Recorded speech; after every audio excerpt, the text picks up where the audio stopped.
Good evening, everyone, and welcome to the 13th Wondercast. I am your host, Soarin. Tonight we're going to go over chapters 143, 144 of Piercing the Heavens. Listeners, beware. If you have not read these latest chapters of Piercing the Heavens, there will be spoilers in this discussion. Please pause this now and go read these chapters. And joining us tonight is Animak.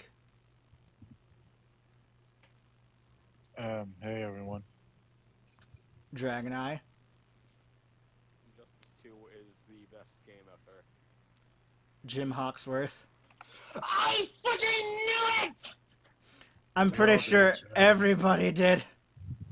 I am also deaf, so thanks for that. Penny. I fucking knew it! We all did. And and PlayBitz and his wife, Siren Bliss. Good evening. Someone had better pick up that phone because I fucking called it. Actually, I didn't. Sweet Harmony. So glad my connection didn't die when that happened.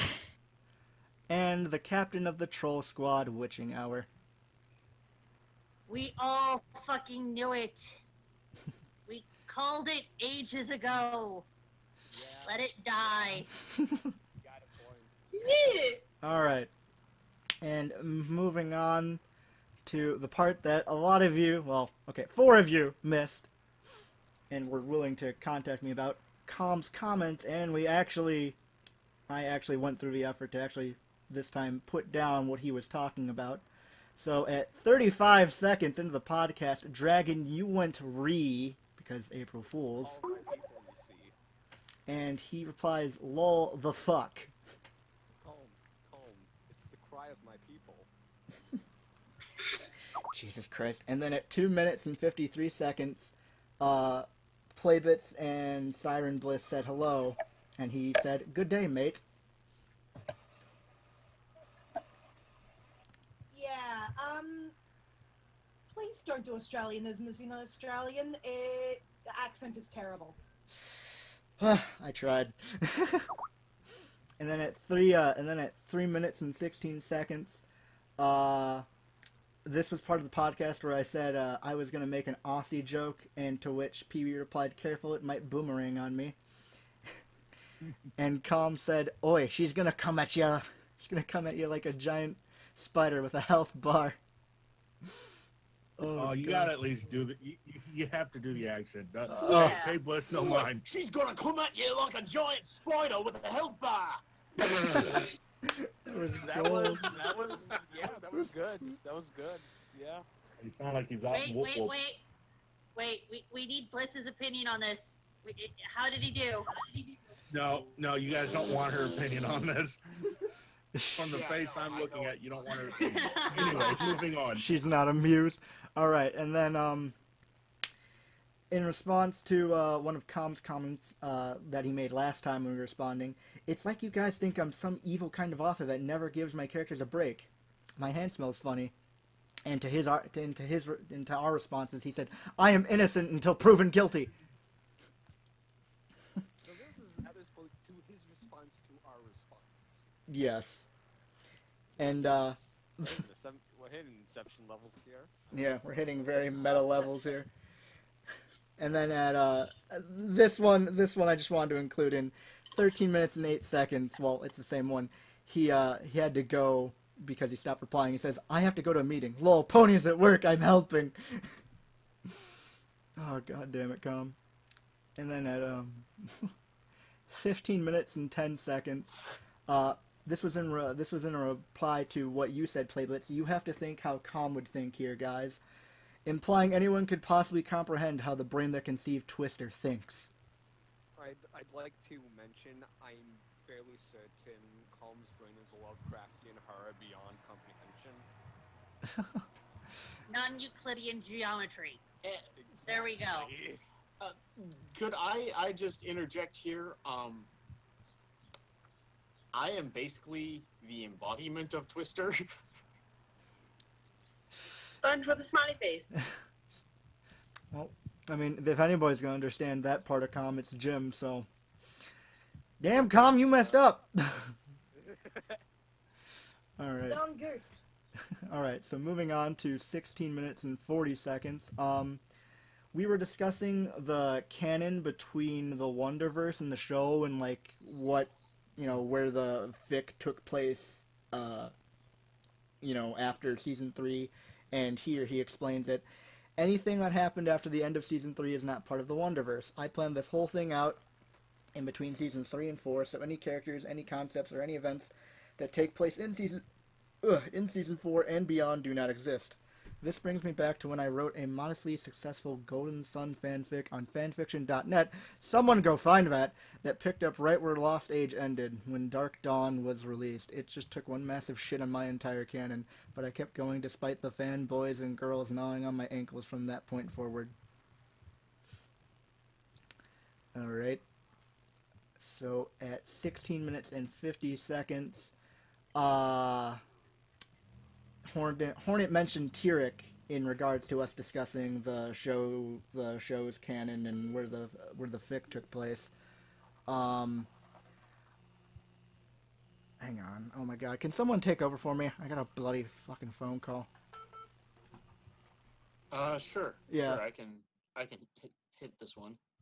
Hornet's mention of Tyrek. At 1650, I made a joke referencing Tyrek in the chapter where Descent visited Ponyville.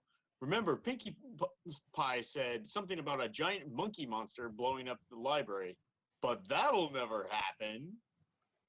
Pinkie Crazy on Twist, whatever the heck that is. Twist nerd. Yeah. Okay. It's Twist. It's Peppermint Twist nerd face. Okay.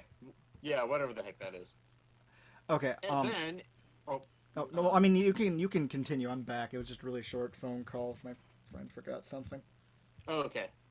No, go ahead, Soarin. All right. You got through reading that comment, right? The one at 1650. Yeah. Okay. Yeah, that's. Any of us have it? Okay.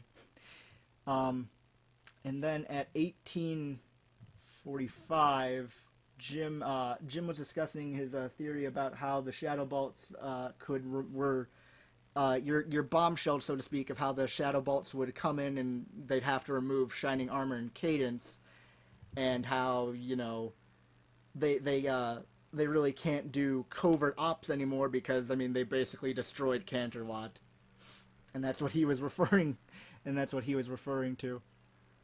You need to actually read his comment. I know, my brain.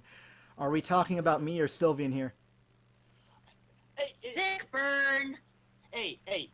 To be fair, after the shit you just pulled in 144, I think the line is akin to a jump rope here, Calm. Wow. Thinner and thinner. Yeah, the difference between Calm and Sylvian has gone blurry. Good job. All right. Wait, no, it's gone to plaid. Okay. All right. So, moving on to his next comment, which is what I mentioned. And don't forget the Wonderbolts are kind of a big deal. Don't forget the paparazzi storm they fought through just by showing up to Cloudsdale. That was, as I mentioned earlier, Hornet mentioning that it's impossible for the Shadow Bolts at this point to conduct covert ops. Unless they impersonate renegades. That is true. Yeah.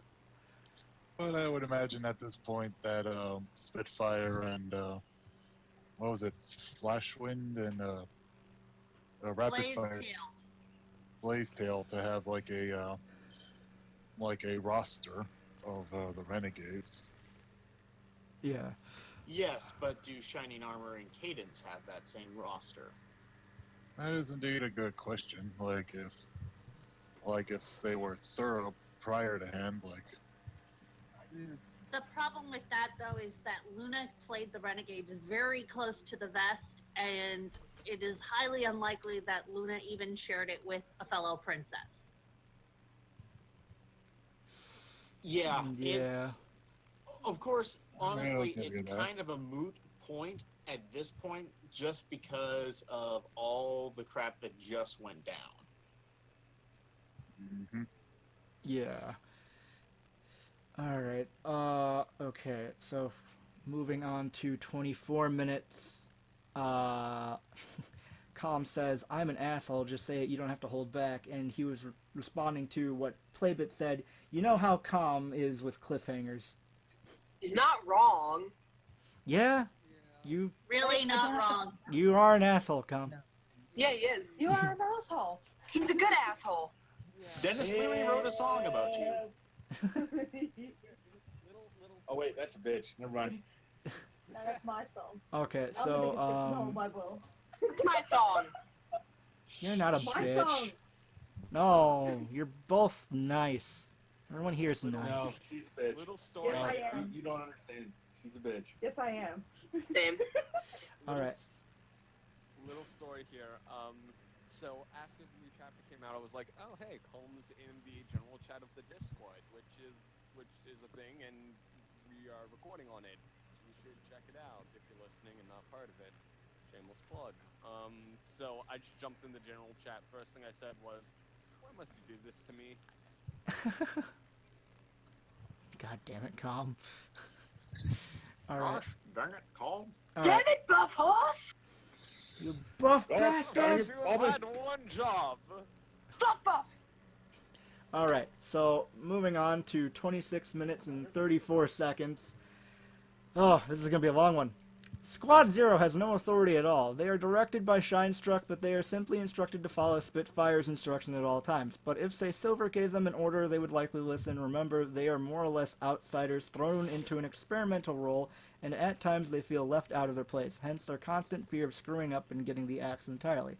They lack knowledge of basic Wonderbolt procedures, so they'd likely follow any order given by any squad, unless of course they felt it was unwarranted, such as Dash suddenly giving them an order.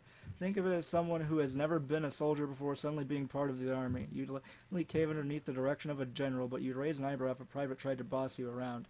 And this was in response to one of Com's comments in PB discussing, or PlayBitz, discussing the role of Squad Zero within the Wonderbolts. And then... Yeah, we're just Oh, okay, sorry. Zero is just a full-out experiment. Think test pilots without the Without the without rank. a lot of the what's the word I'm looking for? Training? Training. Yeah. Discipline. And then I remember this part. Bliss said that she said that, oh yeah, no, I have more authority as the chief medical officer in the Wonderbolts. And Com said Bliss is basically the Wonderbolt mom, always ready to scold them for doing dumb things and ready with a box of Thomas the Tank Engine band-aids to cover their boo-boos. Yeah, that's basically me. Not wrong. Yeah, and Again. he's scolding the ever-living hell out of us when we screw something up. Look what you made me do. Have to waste my Thomas the Tank Engine band-aids. These are collector's editions. These are the rare I misfits. have only one more Midnight Melody, but that's it. They're bona fide. These Alright. are the rare misprints where Thomas's eyes don't exist. Oh god. Alright, and then moving on to 31 minutes and 32 seconds. Yes, you are overthinking it here, and this was in reply to Hornet was overthinking like Soarin's need to like save others, and saying like he had some sort of complex, if I remember correctly, and then like a bunch of other stuff. Messiah complex, or Something like that. And then moving on to 3620. This was when we were going to talk about putting the rest of Com's comments in a doc, and Bliss was telling people to think twice about downloading the document. And Com says to that, "They've already read my story full of swearing and sexual innuendos, so it's probably too late to shield them, Bliss." I am the Wonderbolt mom. That's what I do. We've seen it all. It's too late to save your mortal souls, dear listener. Some of us here... And also, key word there, guys. If you didn't catch it, she said mum. I'm Mum. Australian. We don't say mom here. Mum. Mom. Okay, so Yeah. She's gonna hit me. Stop it. okay, so Well, moving on to moving on to. mother can't, Oh, a sorry, mother Honor. can't be a sexual being. Oh God, no. Please no. 30. Moving on to 38 minutes and 39 seconds. I need brain bleach. Squall. It's not like I want to. Squall. It's not like I want to strap that cute little mare who's on my squad to my underside or anything because I like her or anything. Baka. And this Gotta was, draw it now. and this was in response to Bliss because we were talking about Squall, and this was in comparison to Bliss comparing Squall to a tsundere. If a tsundere? Yes. Tsundere. Tsundere. Yes. Yeah. And then this next part was when my brain decided to go full on derp, and I meant to say Squall, but I said calm. And I said would calm be a tsundere, and he replied, I'm not spotting you because I like you or anything. Great job, Soarin. Great job. Oh, I gotta say, 10 out of 10, great job. my brain it has the dumb. All right.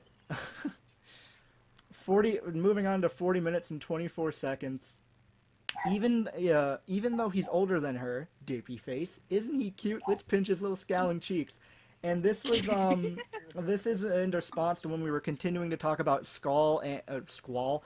My brain. Squall. Can't talk. Squall. We were having a very in-deep discussion about Skull Island. Shush you. And we said that he had, I think Jim brought it up, he had like an abandoned, like the abandoned little brother like complex kind of deal going on.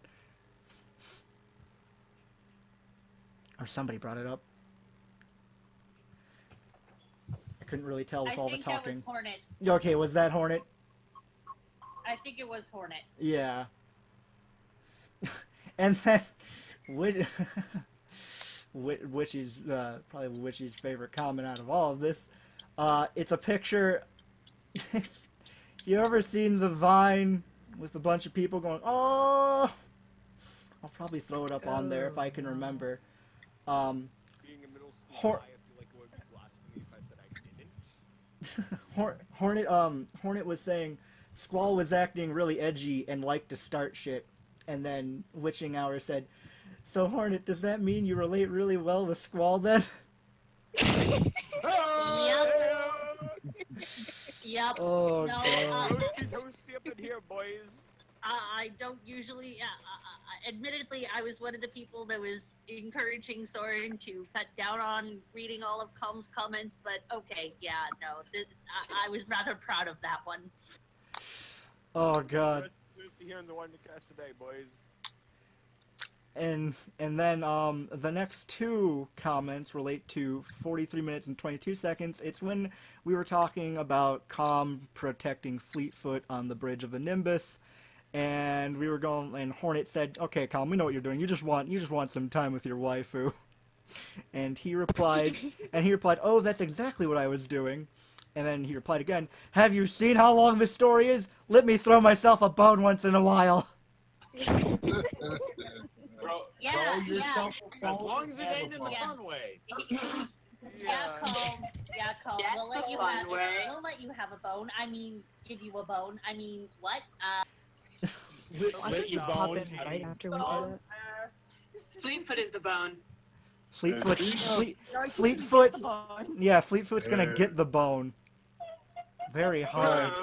Nudge, nudge, wait. Welcome to the next 15 minutes of the podcast. No, I must say, like, is Calm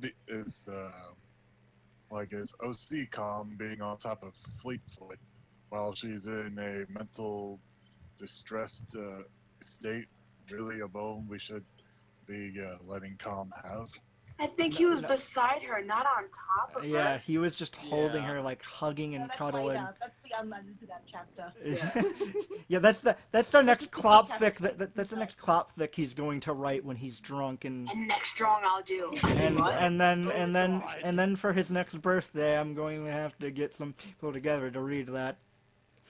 You have Okay. fun with that, Soren. I don't know. I have to find new victims. I'm pretty sure Witch and Syl don't want to suffer again. Literally watched him do walk it. in What? right after we Suffering? discussed this. Why are we summoning Syl? What? Moving on. Yeah. I'll voice act. Oh, please no. I don't think I could do that again. Oh, Please, we need female voices. yes. I don't want to Okay. hear a deep-voiced Fleetfoot going, yeah, Oh, God, calm. no, moving on. All right, yeah, moving on. Oh, calm head, baby. Oh no. Kill me. All right, Actually, move. Shadow, if you're listening to the Show me podcast, some sugar, honey. Shadow, I need Shadow. bleach. No, Shadow. Dragon, she will not be listening to this podcast. She's I know. I'm still saying if you are, plus first 30 stop, minutes. Second, can we cast PlayBitz as Fleetfoot for the dramatic reading? Oh no. Oh, somehow no. We're going Dr. Girlfriend. That thing kind of. All right, we're gonna move on just to get that mental image out of my face. Yes. Oh, What can I say? It's I am gonna have a nightmares welcome. now. All right, okay. 45 minutes What do you and mean 10 it never seconds. It never happened. No, 45 minutes and 10 seconds. No, she didn't know either. She learned who it was. Okay, so basically the next few comments, which I'm just gonna read in a row, were during the last podcast we misinterpreted a section of the chapter where it was like where Dash said, "Oh, so you knew, huh?" It was about Shinestruck knowing Spitfire was a third copycat. So no, she didn't know either. She learned who it was. It was the same time Dash did during the fight with Nightshade. No, Silver said the same thing. He said to Dash, mentioning that there was only 3 copycats he had seen without dropping any names. And Hornet, she did not blarg. You guys are interpreting it wrong. When Dash said you knew it, huh? She was referring to knowing that there was a third copycat, not that it was Spitfire. Shine. Silver told me, as in Silver told me there was a third, but because she already knew about Dash. And then the last comment about this is, my ears are bleeding. No, she didn't. No. Guys, I think we can actually use this as a weapon against Calm, like if we ever need Nope. it. And No, I missed one highlighted comment, but it continues on. She and Dash were both equally surprised to find out and see that Spitfire was the third copycat in chapter 129 because neither of them knew it was her. Maybe I should go into chapter 140 and make that more clear if it prompted this discussion you guys to the wrong conclusion. I mean, Witch, didn't you go back and read it and it seemed that way? Yes, I did. So yes, Calm, go back to 140 and make it more clear that Shinestruck knew there was a third, not that it was Spitfire. Because it seemed that like, oh yeah, I knew it was Yeah. Spitfire. Yeah, because to my eyes and to my it looked like Shinestruck knew it was Spitfire, despite what you'd written in 129. Yeah. Would be a rather easy fix Yeah. to do. Just Yeah, like, she change just her response a bit. yeah. That there was a third, yes. That it was Spitfire, no. All right. So okay, moving on to 56 minutes and 40 seconds. Just a small little thing. It's a picture of Kamina from the show Gurren Lagann, and it was when I think I mentioned how when Animak got into the Falcon, I heard one of the Gurren Lagann, like one of the soundtrack songs play in my head. And by the way, PlayBitz, I think the song is like something like Keep On Spinning or Spin, Spin, Spin. Not quite sure. I'm pretty sure that's the name of it. And then, moving on to 57 minutes and 50 seconds. Of course none of you saw it coming because I properly used a character that is just that stupid to try and do something like that. And it was pretty much, us discussing Moon showing up and, how we just didn't expect it. Okay. Oh, I missed part of it. Expects the shadow bolt. Yeah, no one expects the Shadow Bolt, and I missed part of it. I think you're the biggest moron I've ever seen, Moon. No one expects the Spanish. No one Inquisition. suspects the Spanish Inquisition. I'm trying to think of it in terms of There we this go. show, but it failed. Moving on. Alright, okay, so we got another long one. Okay, so this was, we were comparing Animak's, we were talking about Animak and saying how he could, you know, at the time we thought, like, oh, he could possibly, have, some sort of effect from using the Falcon and the Crystal, or he might do something foolish later on, and how he could die. And I said, you know, I said that, oh my god, like, if Animak dies similar to Kamina, I don't think I could take it. And Kam's response to that was, I was devastated when Kamina died in Gurren Lagann. It literally ruined my week. But from a storytelling standpoint, it was a very well done and executed. Kamina dying in that show is a perfect example of how to do a character death. There were so many implications attached to it and things that were set into motion by it. Nothing about his death feels sudden, bland, or lacking. If you ever want to see how one should approach character death when writing a story, look no further than Gurren Lagann. I did a similar thing building up to Silver vs. Nightshade just without the death. Obviously, I built up Silver for hundreds of chapters, gave the readers hundreds of reasons to love him and care about him, but I made it clear that his time was effectively up, that he is the old among the new, and that's part of what made chapter 130 so special for both me and the readers. The fact that it got such an incredible emotional response made me feel like I really truly knocked it out of the park. And hell, I was almost crying while writing that, even though I knew he wasn't going to die. Yeah. Did you? Did you really? Did you? Did he pull a Sherlock Holmes on Silver? I call bullshit. I think he pulled a. Me I think he too. pulled a Sherlock Holmes on Silver. Wrote him to die. Got so much outrage that he brought him back to life. His original draft was like, I don't want to kill Silver. Like, those two chapters were emotional. Yeah, roller that he coasters. I originally hated killed him and those went- two chapters for the longest time. Yeah. Continue, He PlayBitz. killed him and went, nope, I don't want to do this. I'm a crying. We're Yeah. going to go back the other way. We see through your horse shit or pony shit. Also, Well, that, no. or like he is going to kill him at some point, just not yet. But maybe it'll. Warm-blooded murder or cold-blooded murder? I mean, Blooded murder of so- a fictional so- character. Silver passing away in his sleep doesn't fit his style. No. Hush. Don't He think of died that. kicking ass. He died Again. kicking. He died kicking Death's ass. Just like Death eventually won, but like the whole room was just torn to pieces, and then just him holding up a sign saying, "Fuck you, Death." And there's another drawing idea. Thanks. You're welcome. I'm your idea Asshole. giver. I have one. Yes. I All right. hate you. Dragon, I just want to say I hardly heard you. So like, you need to move your mic back to your mouth. Yeah. So I hardly heard you, buddy. Can you hear me now? Can you Yes. hear me now? Yes, we can hear you All fine right. now. All right. Okay. So do you have anything to add to that before we move on? Yeah, just one. The fact that Colm wrote that he was almost crying when he wrote that. Yeah, you see, Colm, that implies you have emotions, which I still need convincing evidence that you do. Oh, I bet he does. Big buff. I guy. know he does. I have proof. There's emotions.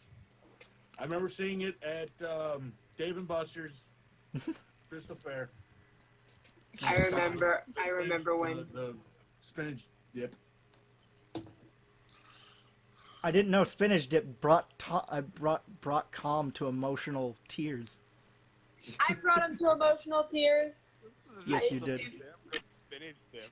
Penn did very cute art. If any of you have been keeping up with the art blogs, which I think that was a couple months ago, back in December. Would have been like November or December. Yeah. It takes them a while to put them together. All right. Anyways, moving on. Okay, wait, where are we? I lost my place. All right. Oops. My So- phone rang. All right. So, anyways, Segways. Oh yeah, no, Witchy's phone rang, and there is a text image from 4chan. So you're with your honey, and yeah, you go for it, Dragon. So you see, so you're with your honey and you're making out. When the phone rings, you answer it.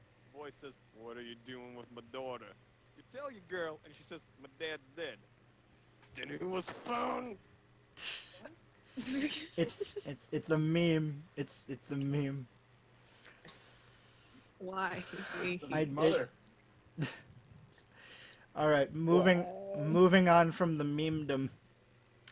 An hour, 4 minutes, and 15 seconds. This was in response to me talking about how Spitfire acted in the last few chapters. Spitfire has some beach ball-sized lady nuts, and Calm said to that, she walks into the gym and wears a belt that holds two 50-pound kettlebells between her legs. She goes around with them clacking back and forth while asserting her dominant presence over the stallions. Damn! Damn, girl. Yeah, Calm would look, wouldn't he? Oh, he'd He's look. too big What was between her legs? He'd look, and he'd be like that cartoon, like the cartoon dog thing, where his eyes bulge out of his head. Hers are bigger than mine, he'd say. Oh God. I'm surprised that he would be staring at Spitfire. I think he'd be more preoccupied with Fleetfoot. That's a different head, dear Jim. Yeah, no, that's busy getting other attention. I mean, wait, what? All right. Nothing has been said. What? Yeah, moving on. Yes, please. An hour and 17 minutes. Calm replied, "Oops," and it was I'd said I removed one of Hornet's more lewd comments, and I forgot to remove it. So that's on me. That is on me. So Well, in he's not here now, so you don't have to worry about it anymore. yeah, Hornet, we love you, baby. We miss you. If you're watching this. Did you just call him baby? Oh my god, it's a breakthrough. What kind of breakthrough? Calm your loins, I mean, I wouldn't say love Hornet, because you are still the reason we had to do 3 takes of the intro to the podcast. What? I Yes. haven't forgotten. Why would you guys do this? You know what Bliss is. Why would you do this? Hornet loves molesting his crip. Yeah, Hornet loves molesting the cripple. I don't. Beyond love, I don't. He just does. I love his memes, but I don't love his sexual advances. No, you love something else, though. And yet, Soarin, you just called him baby. Just because he's my meme baby. Just saying that. He's my meme baby. I'm just saying. Don't lie to us, Soaring. Come on. No. Maybe like- Stockholm. The rumor come out. Does Soarin is gay? No. Hornet's his bitch. No. I'm taller than him. Alright. Moving on to an hour, 24 minutes, and 23 seconds. We were discussing the alignment and embodiment of Twister, Ruin, and Surprise. Calm replied with, Twister equals the embodiment of random, Ruin equals the embodiment of disarray, and Surprise equals the embodiment of silly. I mean, it makes sense. Does. Yeah, that does make sense. And then an hour, 27 minutes, and 15 seconds in, this was when we were still talking about Ruin, and we were discussing about him showing up, and Penn has a Ruin-gasm. That's a very apt name for it, yeah. And It's not wrong. and he replies, "No, you fools! We must contain her." I will never be contained. I have taught her well. What does that mean to be contained anyway?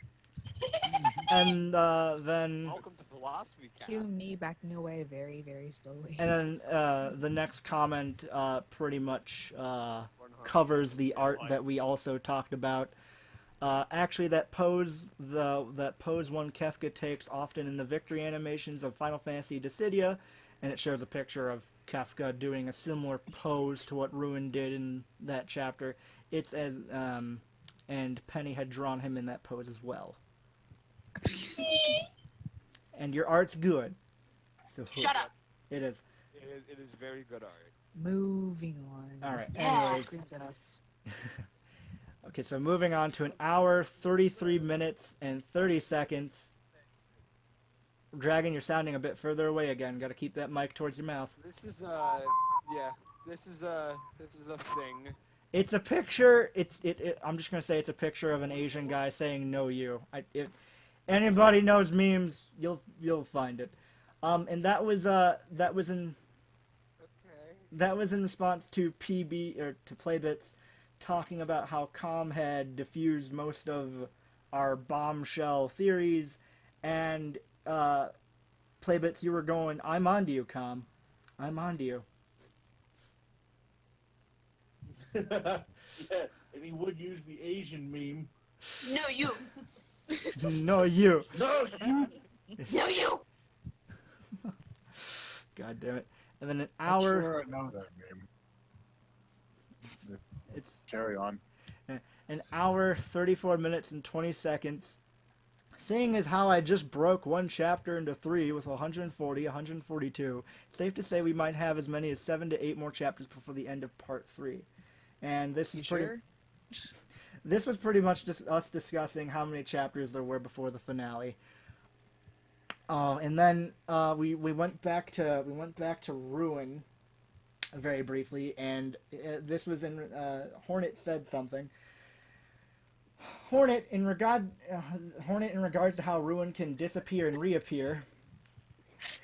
I'm gonna try to do my best. Well, I can't do a Hornet impression. My theory is that Ruin has Isaac Newton's testicles in a jewelry box and squeezes them whenever he wants to. Wait, I think I can do it. Okay. My theory is that Ruin has Isaac Newton's testicles in a jewelry box and squeezes them whenever he wants to. And Com replied, "Hornet, what the fuck? I'm laughing."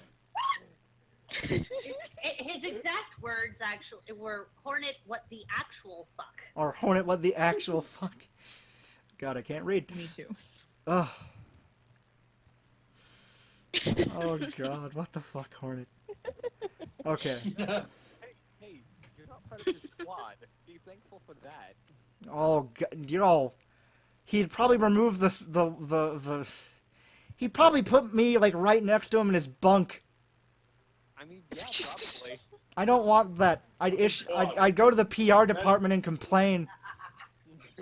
I think you mean HR. That's not like HR department. Yeah, my brain. And no, Yeah. he wouldn't put you in his bunk. You would be his bunk. No, it might be. Oh no, no, Nothing worse than waking up in the morning and just seeing, "Hey, baby." no! I don't want to see that. I don't want to hear that. What did I come back to? I don't know. Amazingness. All right. Amazingness. And okay, so moving on to an hour It could 59. be PR, pony resources. Yeah, actually, Moving on. yeah, it could be 159 minutes and 52 seconds. I forgot the exact You mean words. 1 hour. Yeah, blah. An hour 59 minutes and 52 seconds. I forgot the exact words, but I had Descent talk about Ruin at some point. I think it was right after they saved Wave, and he talked about how Ruin just sort of showed up one day, and in the words of Descent, I just ignored him. And Too.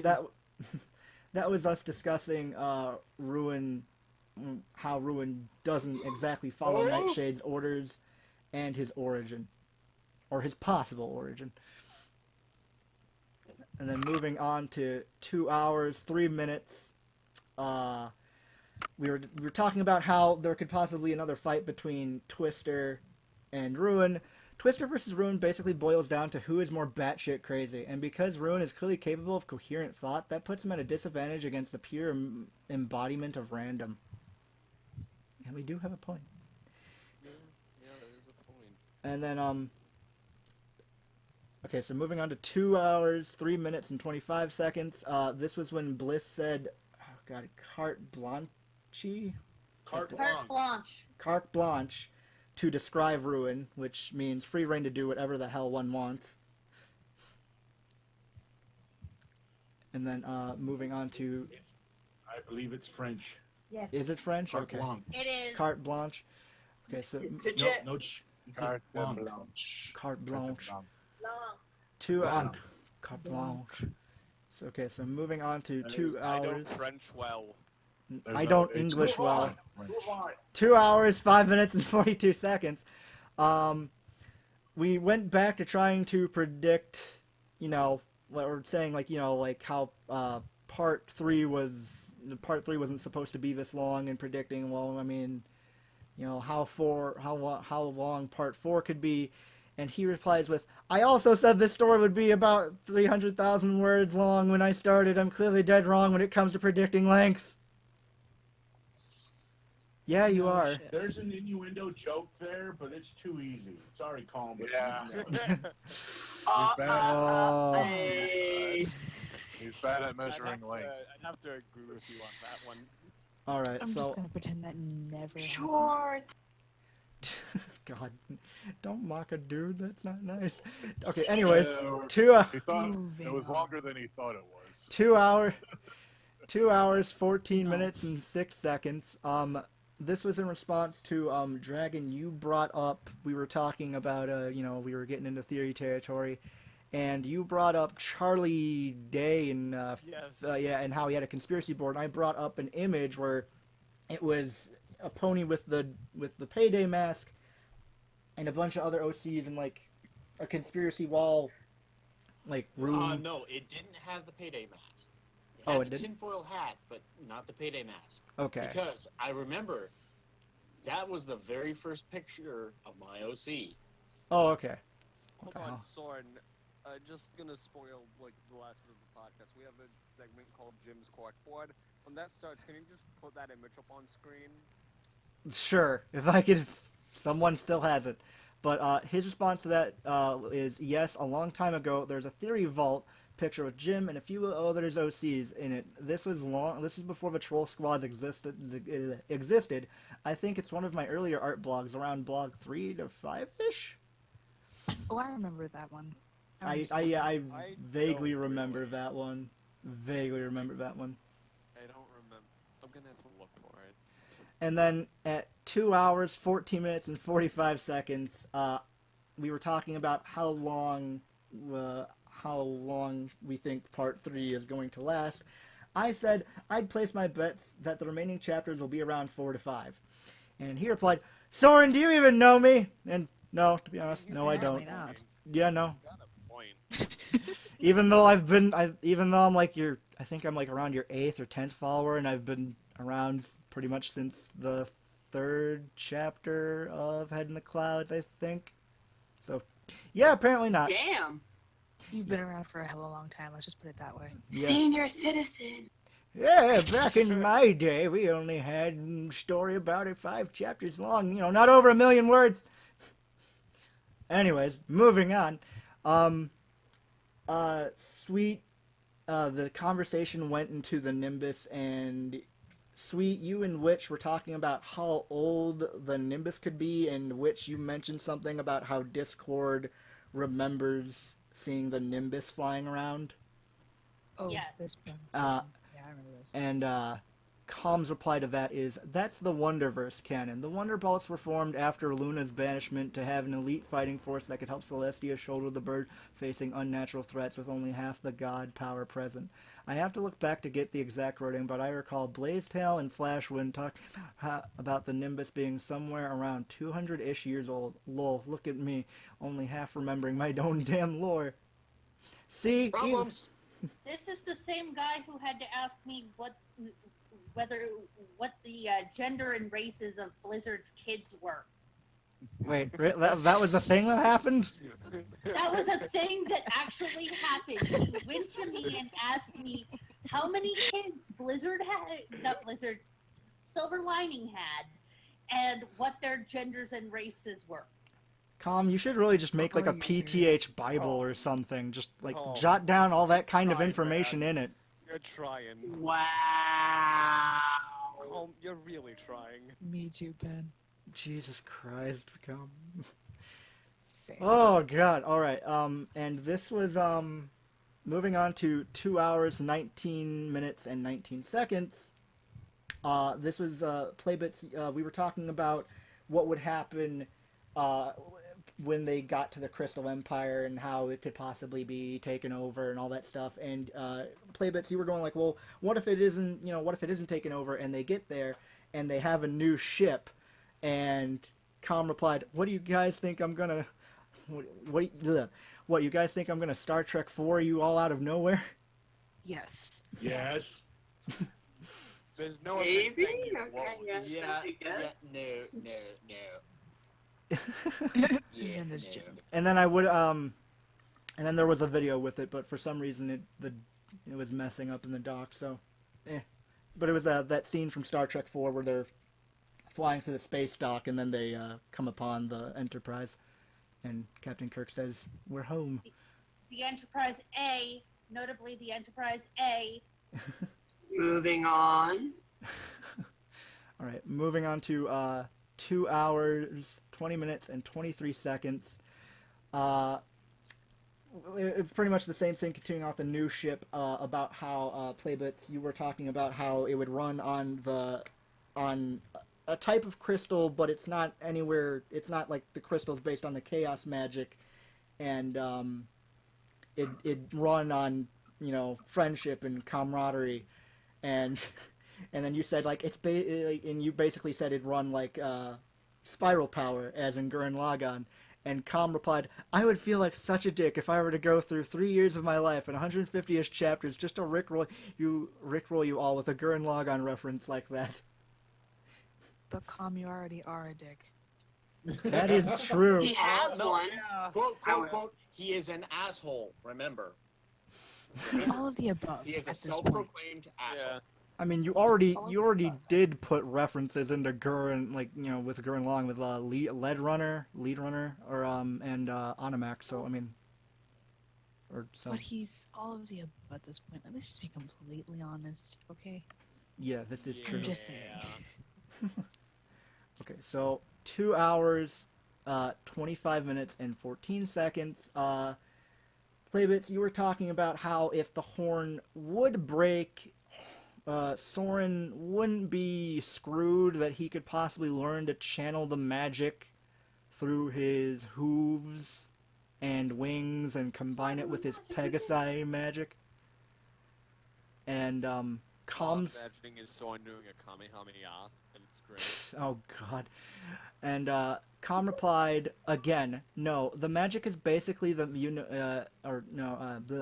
no, if the horn breaks, Soarin is fucked." And not the fun way. We noticed. yeah, no. And pretty much this continues on. Again, no, the magic is basically unicorn magic. He needs a horn to channel it at all. So if there's no horn, he loses any and all ability to control it, which was his problem from the very beginning. The strap-on was also serving as a barrier, a solid surface that the magic could not be released through without the focus and concentration of Soarin himself. If it's gone, it will be free, and it won't be pretty for Soarin. Yeah, now we know. We've noticed. Yeah, well, hold on, wait. Won't be pretty for Soarin, but Soarin, let's be honest. He looks awfully fucking pretty. Yeah, He does. he's got Fucking gorgeous. that mane. All right. Tony. Excuse me one moment. I need to make a reference for Penny to make her giggle. Maybe it's Maybelline. I believe that it's L'Oreal, because you're perfect. That'll be drawn later, mister. Oh my Yeah, God. no. It would be perfect, except for the blood and the horns sprouting out of his head. Oh, I'm pretty sure. It's easy, breezy, beautiful color, girl. I'm pretty sure that, once Stormbra gets out of the mountains, he's gonna find a nice place and polish that horn nice and good to a spit shine. Yes. It's easy, breezy, Easy, beautiful cover girl, You you know what guys. would be interesting? I still say that it's it's an Herbal Essences commercial just waiting to happen. I could have Soren insert that image for the Herbal Essence reference. Yes, yes.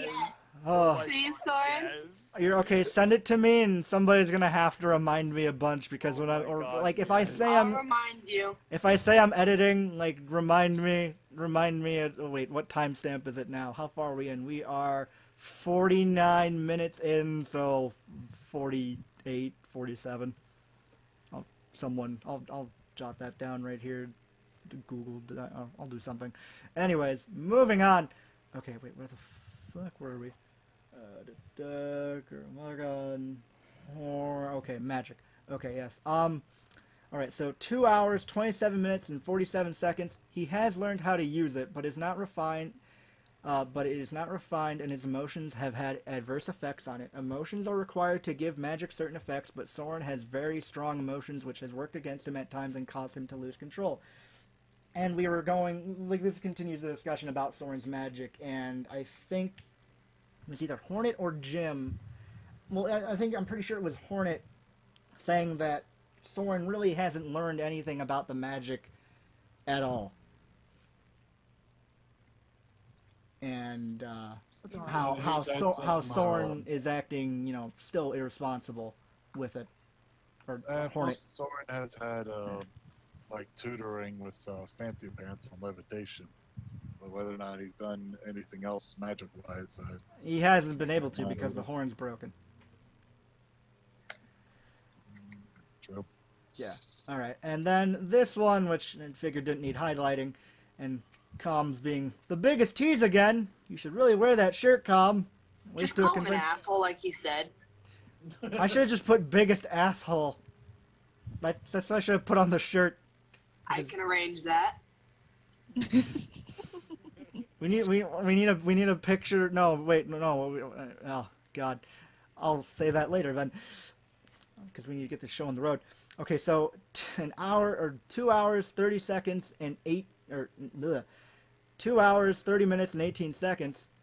I'm surprised, very surprised that no one brought up something in this podcast. No one was curious at all about Misty Fly, Applejack Smugface. I mean, I've been subtle about it in an instance here or there, including her throughout Part 3, but I was pretty upfront and center about it here in Chapter 140 and 142. So no one has been paying attention to Misty Fly throughout Part 3? How about one particularly interesting moment in Part 2? How about we go back further? Suddenly glances at Flying Sky High. Let's find out who's really been paying attention. And Jim... She has the ability to... She has the ability. Sense magic or something? Or? Yes. Yeah. She can hear the crystal magic. She can. Yeah. Yeah. I mean, that's really the only thing you can think of at this point. Like. Yeah, that's what I mean, I figured. I had a feeling. Like, yeah. What's throwing me off about this is he mentions something from Part 2. Now, there wasn't a whole lot of stuff involving the crystals in Part 2. Because the Shadow Bolts didn't return until Part 3. Hold on. Whoa, wait, what? Wasn't it in... you go first. Yeah, you go first, Sweet. You just had a brain gasm. Yeah. I think... Okay, so in Part 2, Discord was able to... He popped in for several times in Part 2, didn't he? And there was one part where he was with Misty. So, obviously, we've already figured out that chaos and these crystals and this magic are connected somehow. Is he referring to that part when she was interacting with Discord? He could I'll be? have to go back and look. Yeah, because that's He just... was actually talking to her. Yeah, Discord was using chaos magic to actually talk with her instead of using the sign language. Oh! That's what I'm talking about. He had his hand on her head and was actually telepathically speaking with her. Okay. I don't think that's it, though. I swear it has something to do with just chaos magic in general. I swear. Either way, I am going to be investigating this Yes. thoroughly. Our conspiracy theorist is on the case. So next podcast He'll probably have the story. Now that I have the bulk of what's occupying my mind relatively resolved to the point that I feel comfortable. Oh. For the most part, I'll go into that when I reach the cork board. Oh boy. But Oh dear. now that I have that, I'm going to be looking for more mysteries to solve. Yes. Here Look, we go. look into the look into the Misty Fly mystery, because he's teasing us with that. So wait, would it be I have a mystery thought on the fly? mystery. That pun hurt. Dragon, you're Oh, no longer allowed in the Why don't you know podcast. this? You're out. You can't come back. God damn it, Barb! Yes. All right. And Oh, dang it, Bobby. all right. And I have a thought regarding Misty Fly. all right. Was it like on one of his magic eyes? Didn't Soarin kind of hurt Misty? What's that? That was in Arc part 1. Yeah, that Yeah, was that was Arc Arc 1. one. Yeah, it was Arc 1. Yeah, I was Oh. like, that's earlier than Part 2. Like, that's way back there. Okay, so moving that was on. during the triads. Yeah, so moving on to, what we're all here to do, to discuss Chapter 143. And starting out is the Twister and Ruin shenanigans. And that fucking part where Ruin was cutting out the box. And just, it's No, like, Twister was cutting the or box. Twister. Mom, I keep forgetting the names. God, my brain today. Twister was cutting out the box.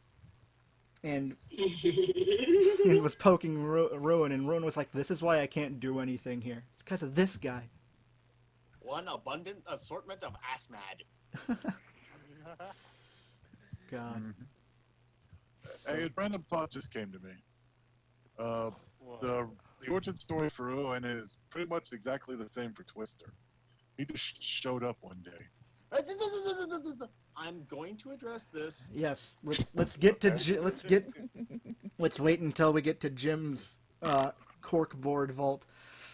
Okay. Alrighty. So, I just thought it was, really entertaining and goofy, and how Ruin just kind of sat there like, "Oh yeah, no, I'm just here. Just, you all keep having fun. I can't really do anything with the little green bastard here." And then Ruin kind of just sat there and went, "Oh yeah, by the way, there's something by the door." And then insert pen having. I fucking knew it! Because if you listen, or if you There we read go. this, the way he is positioned, because he's literally like leaning towards the door, and his ear is like listening towards the door. So, which is where Nightshade came, "Oh, hello, motherfuckers, I'm back." Basically, because the way he was leaning, the signs he was giving, I sat there like, no, she's gonna come by, and it's kind of obvious to tell. Just the body signs he was giving and what he was doing made it like hit to the face with a frying pan, like, oh my god, someone's gonna show up. Yeah, just. No, Surprise, someone did. I remember. I Yeah, taught my apprentice well. Yes, my master. and then she's all hulked out on goddamn steroid or crystals. Might as well be steroids. Crystal steroids. Math. Yeah, Bath salts. I mean, the, yeah, all of the above. Now I just want a picture of just all really the drugs. All the just drugs. messed up Nightshade with teeth, just doing meth, Crystal meth, specifically. like with a. Essentially what they're doing anyway. Yeah, it is true. I control it. But even in her hulked out state, she recognizes Stormfront, and she seems to be, okay. So, who here has seen the Hulk movie with Edward? I can't remember his name. Yeah, Edward Norton. Oh.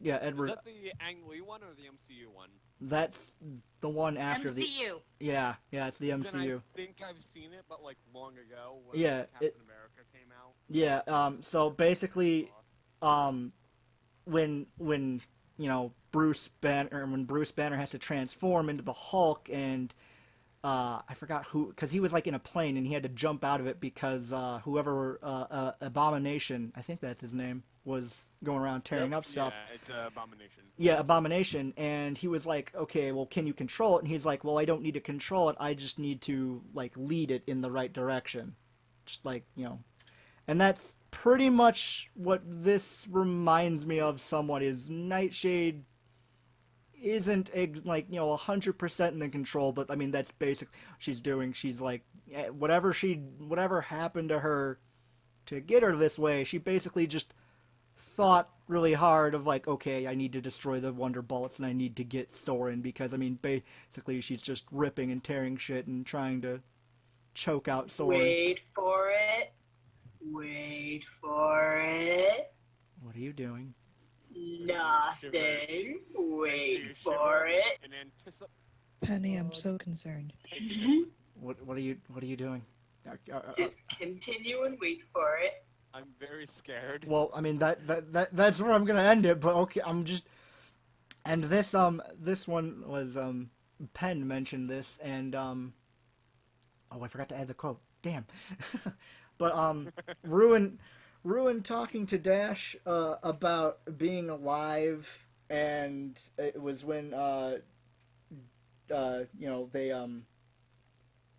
they got out into the lobby and were fighting, or they all witnessed the Nightshade clones, and he was basically wondering like, oh, what it is to feel like alive, and there's like really nothing can bring back that feeling. But I mean, Penn, as you said, I mean, I think Ruin's alive. It's about time you dropped by, Com. I was telling them to wait for it.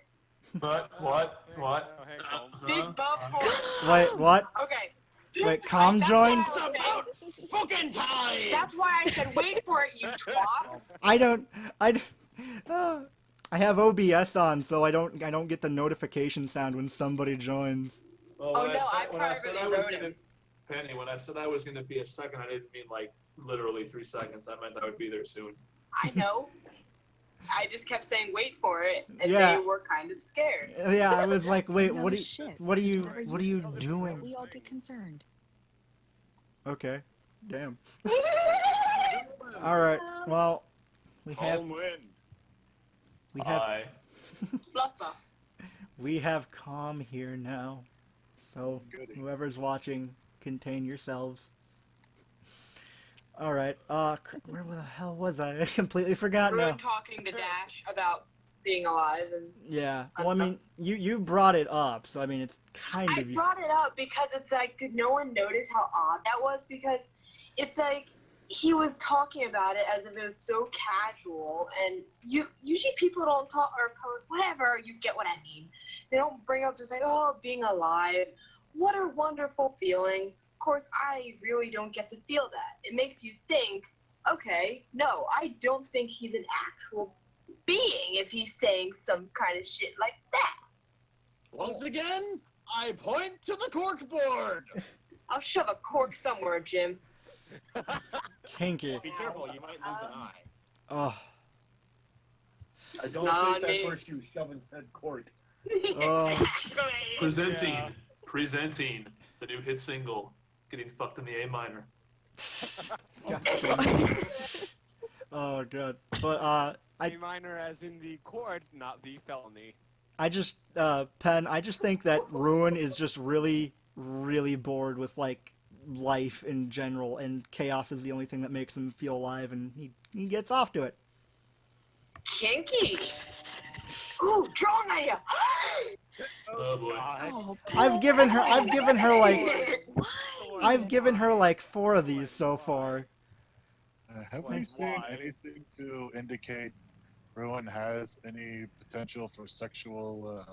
He made a comment of Moving on. yeah. Moving on. Yes, moving on, Yeah. please. Okay, all right. The Nightshade clones, which I thought were terrifying because they were breaking apart and just had ugh. Oh, wait. The breaking apart doesn't happen until next chapter. Wait, what? No, next. that doesn't happen until He's 144. talking about the I fact see that you they were doubling up. unstable. Yeah, they were unstable. They were like breaking. They like, looked like they were flaking away or melting. yeah. Okay, never mind. Yeah, I was like, I wait, used what? that description in 143. For a bit, I was kind of convinced that they were other shadow bolts possessed by crystals, and then made to be like Nightshade clones. Yeah, well, I mean, that would be an interesting power, but Nightshade's pretty much just like, well, if you want something done, do it yourself.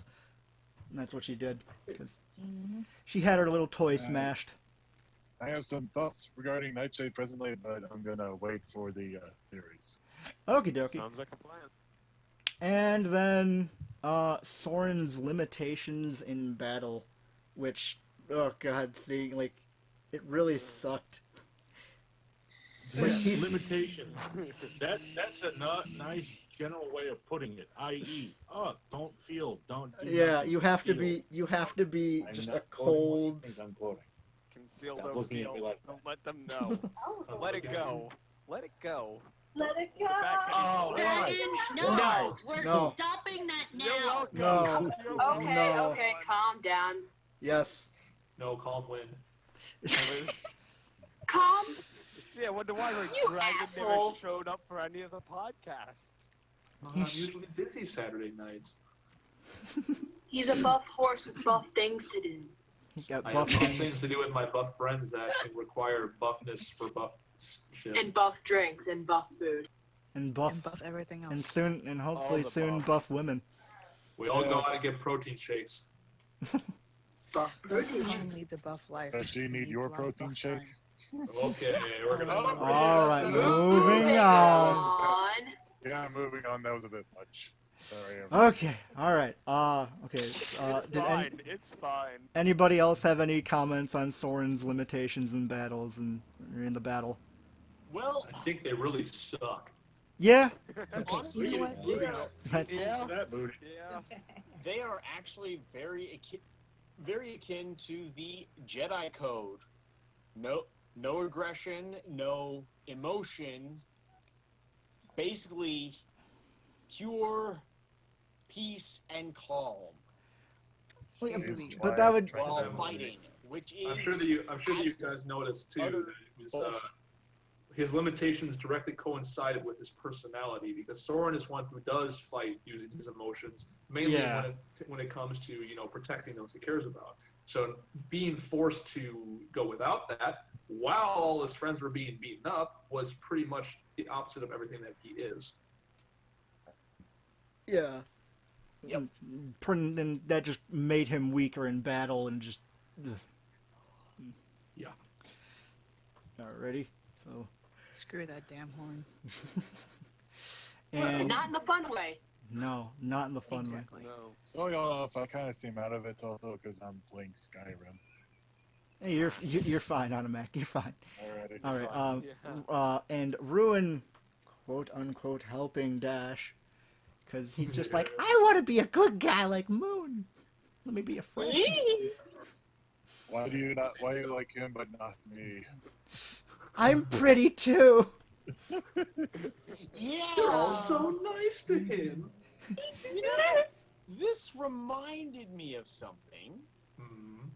Yes. It reminded me of a certain character from Star Trek The Next Generation, and Not how gonna he get would it. interact with a certain other character, a certain very bald character. Oh. Oh. Well, you got the right idea, but you got the wrong characters. The Q Picard parallel I was trying to go for with Blizzard and Discord. Obviously, I haven't gone into detail with that, but who says I won't in the future? Well, Goddamn. But I do cheese. see where you're drawing that parallel. I am more reminded of one character than the other in this case. Of Q. Yes, I'm more reminded of Q. And in turn, I'm also reminded of someone else. But I will go into that at the corkboard. Okay. I really want to get there now. It didn't.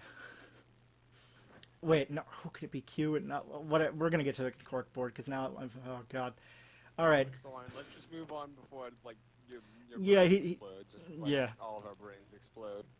Oh god. All right. Dash being knocked into Silver's room and infirmary. I screamed. Okay. I was like, God fucking damn it, Calm, hasn't Silver been through enough So- already? I just So screamed. I was talking to Calm about this after chapter 144, and I brought up that was an excellent red herring because everyone was thinking about, okay, what's gonna happen to Silver in the next chapter? Nothing. But Soarin, he's not well.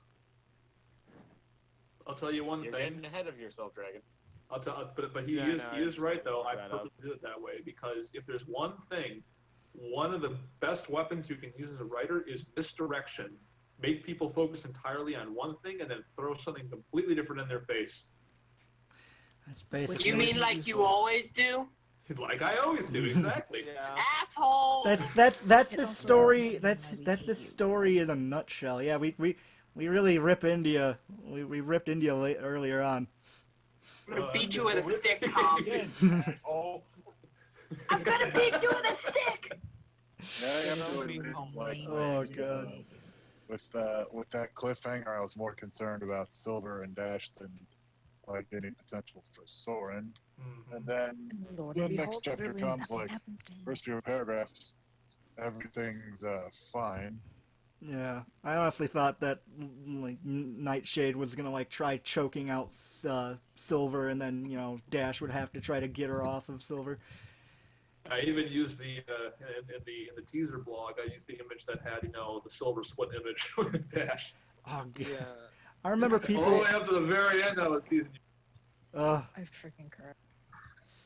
Calm, you play us like a fiddle and it's awful. Like a double bass. Eh, don't make me Yeah, whip out that Metal Gear Solid 5 meme. And we let him wear his fins. Like, we can choose to stop reading at any moment. But I've wasted 4 years of my life on this story. I don't think I can stop. honestly. I've been here since the beginning. I might as well see it to its conclusion. I've been here for over a year! Yes, maybe we should continue, Kim. All I right. forget how long I've been a part of this. I've been here since Arc 3's start, which was Sometimes I forget how long I've been here too. You made your account. You're made your getting account. beat with an umbrella for that one, Tom. It was October 22nd, 2012. I remember Yeah. exactly when I joined. Jesus. Or that was 18. The 22nd was when I put. Perhaps. But what was First the story. when was the first chapter of the first story? For the first story was October 22nd. That was soft-spoken. Yeah. Anyway, let's move on. Yeah. And, okay, so moving on to. If no one has anything to say, by the way. Don't want to move too fast. Okay, nobody? Alright. So moving on to chapter 144. Nightshade's reaction to Silver. She, like, even in her hulked out steroid state, she still has, not everything is blocked out. She still recognizes Silver. Obviously, because he basically tore her down bit by bit. And Yeah. of course, that's kind of Yeah. traumatizing to her. She was literally a big crying baby afterwards. Yeah. I'm Well, kind of, I'm kinda- Brown Alright. pants terror. It showed that her fear was more powerful than the power controlling. I still Yeah. love The her. things that she's afraid of are really that strong. Her fear I'm is honestly stronger kind than her of- impulses. Well, it's like Guys, Harmony is trying to speak. Oh, yeah. So sorry, Harmony. I'm honestly kind of surprised that, I'm pretty sure most of us didn't exactly well, I take that back. Just me personally, I'm surprised that I didn't come up with that conclusion beforehand of her freaking out when she saw Silver. I guess it's just because, like, in the heat of the moment, she was already so pissed off at the entire world at that point.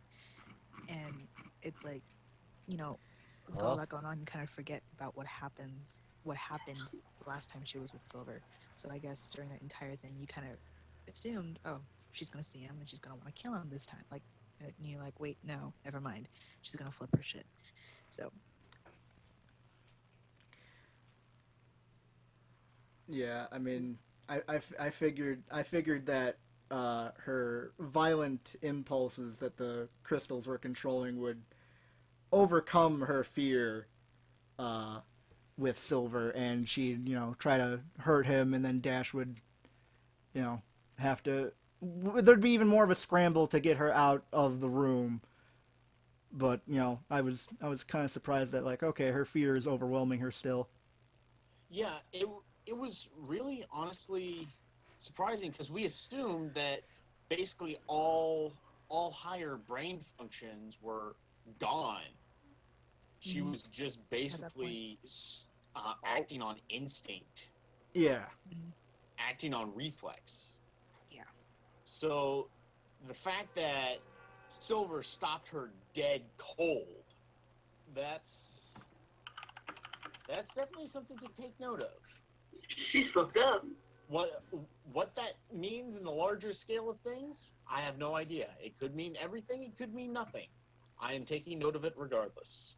Hold on a second. I think me being in here kicked out Animak after he tried to get back on. So Okay, yeah, let me increase the size really quick. If someone would, hang on, crap. User limit, what are we at?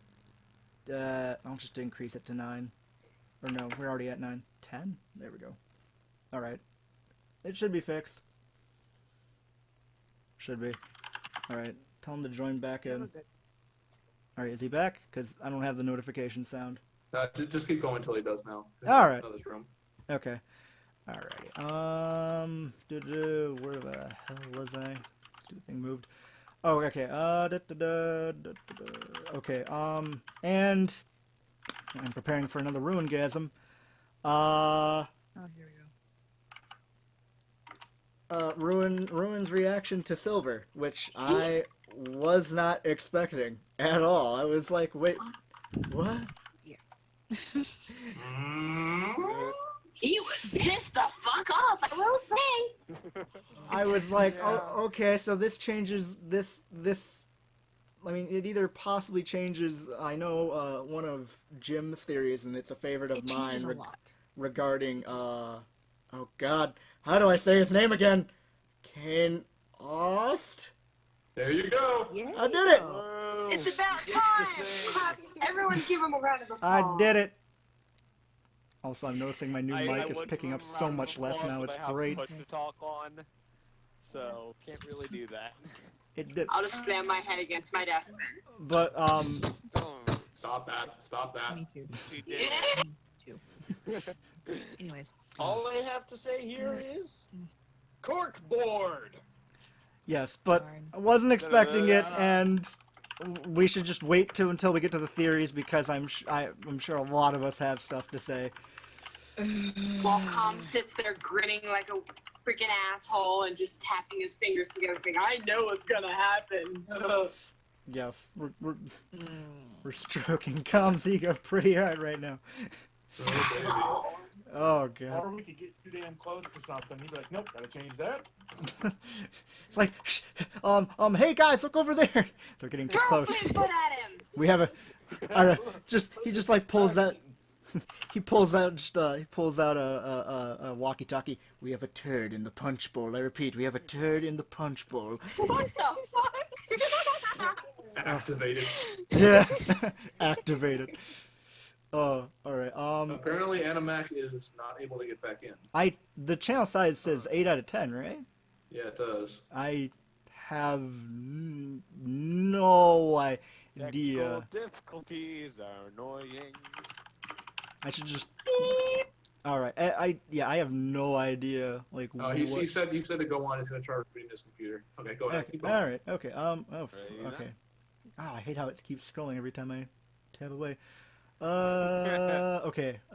Dash pulling a silver lining, which I kind of now when I saw the image, I thought it was silver, but like I thought that silver, something similar to what happened to Silver when he was fighting Nightshade. Like Silver's something magical would happen with Silver, and his spirit would possess Dash more literally like how Blizzard possessed Silver, and that's kind of what I figured would happen. I mean, it Okay. happened to an extent, but not all magical like it was in when. Yeah, Silver... I specifically told Foxina not to draw the magical sparkles around Dash because I didn't want to have the same effect because it wasn't the same thing. Yeah, I was like, I saw, I'm like, that's probably Silver, and that's probably gonna happen. I'm like, oh, well, I mean, it kind of happened in a way.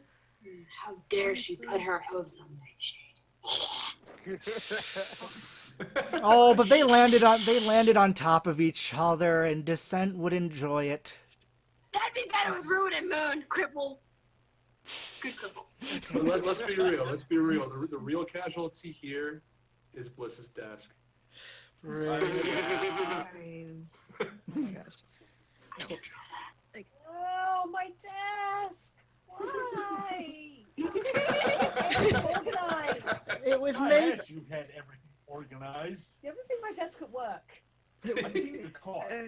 It was made of mahogany. And It rainbows. wasn't made out of mahogany. It was made out of Rainbows. Okay. Okay. Anyway. Sweet, you were trying to say something. Sorry. Yes. Desperately. Really, because I don't know. I think it's just because, it's the entire last 3/4 of Arc 3 have been really rough. So, Calm really needs to learn to just, not put us through emotional roller coasters, but that's not gonna happen. And so during that, I was about to go, but where's the fun in that? Really, where's the fun in that? And so during that entire, the entire description of that fight scene with, I think the one line that did it for me personally was that it felt like Silver was right there with her. I bet that's when I started crying. Let's just be completely real here. Don't do this to emotional people like me, Calm. Please have mercy. But you're not going to. Yeah, Colin. Harmony, stop. Say this. He doesn't know what mercy is. No, he doesn't. Calm the unmerciful. And also, I mean, it was pretty clear that hell, I put it right there in the text too. I was trying to almost entirely recreate the scenario with Dash instead of Silver. The whole, fighting, knowing that she wasn't going to win, hoping that someone would come help her, and holding out until then. And then, of course, when the whole felt like Silver was guiding her and everything because she was trying to protect him. So yeah, that's what I was doing. I hate you for it. You love me and you know it. Shush you. Do I really? The jump rope thrives, effect. he thrives on your hatred. Yeah, I'm He drinks the delicious tears. as nourishment. I'm gonna slap him. That's what he. That's Go ahead. that's what he puts in his protein shakes. Tears. This is a secret ingredient. No, my protein shake is a handful of rusty nails, a brick, and an entire cow. And Oh, big butt. damn. Blend until smooth. He wouldn't do. Wonderful. Oh. Serves a family of 5. Oh, God. Or one calm.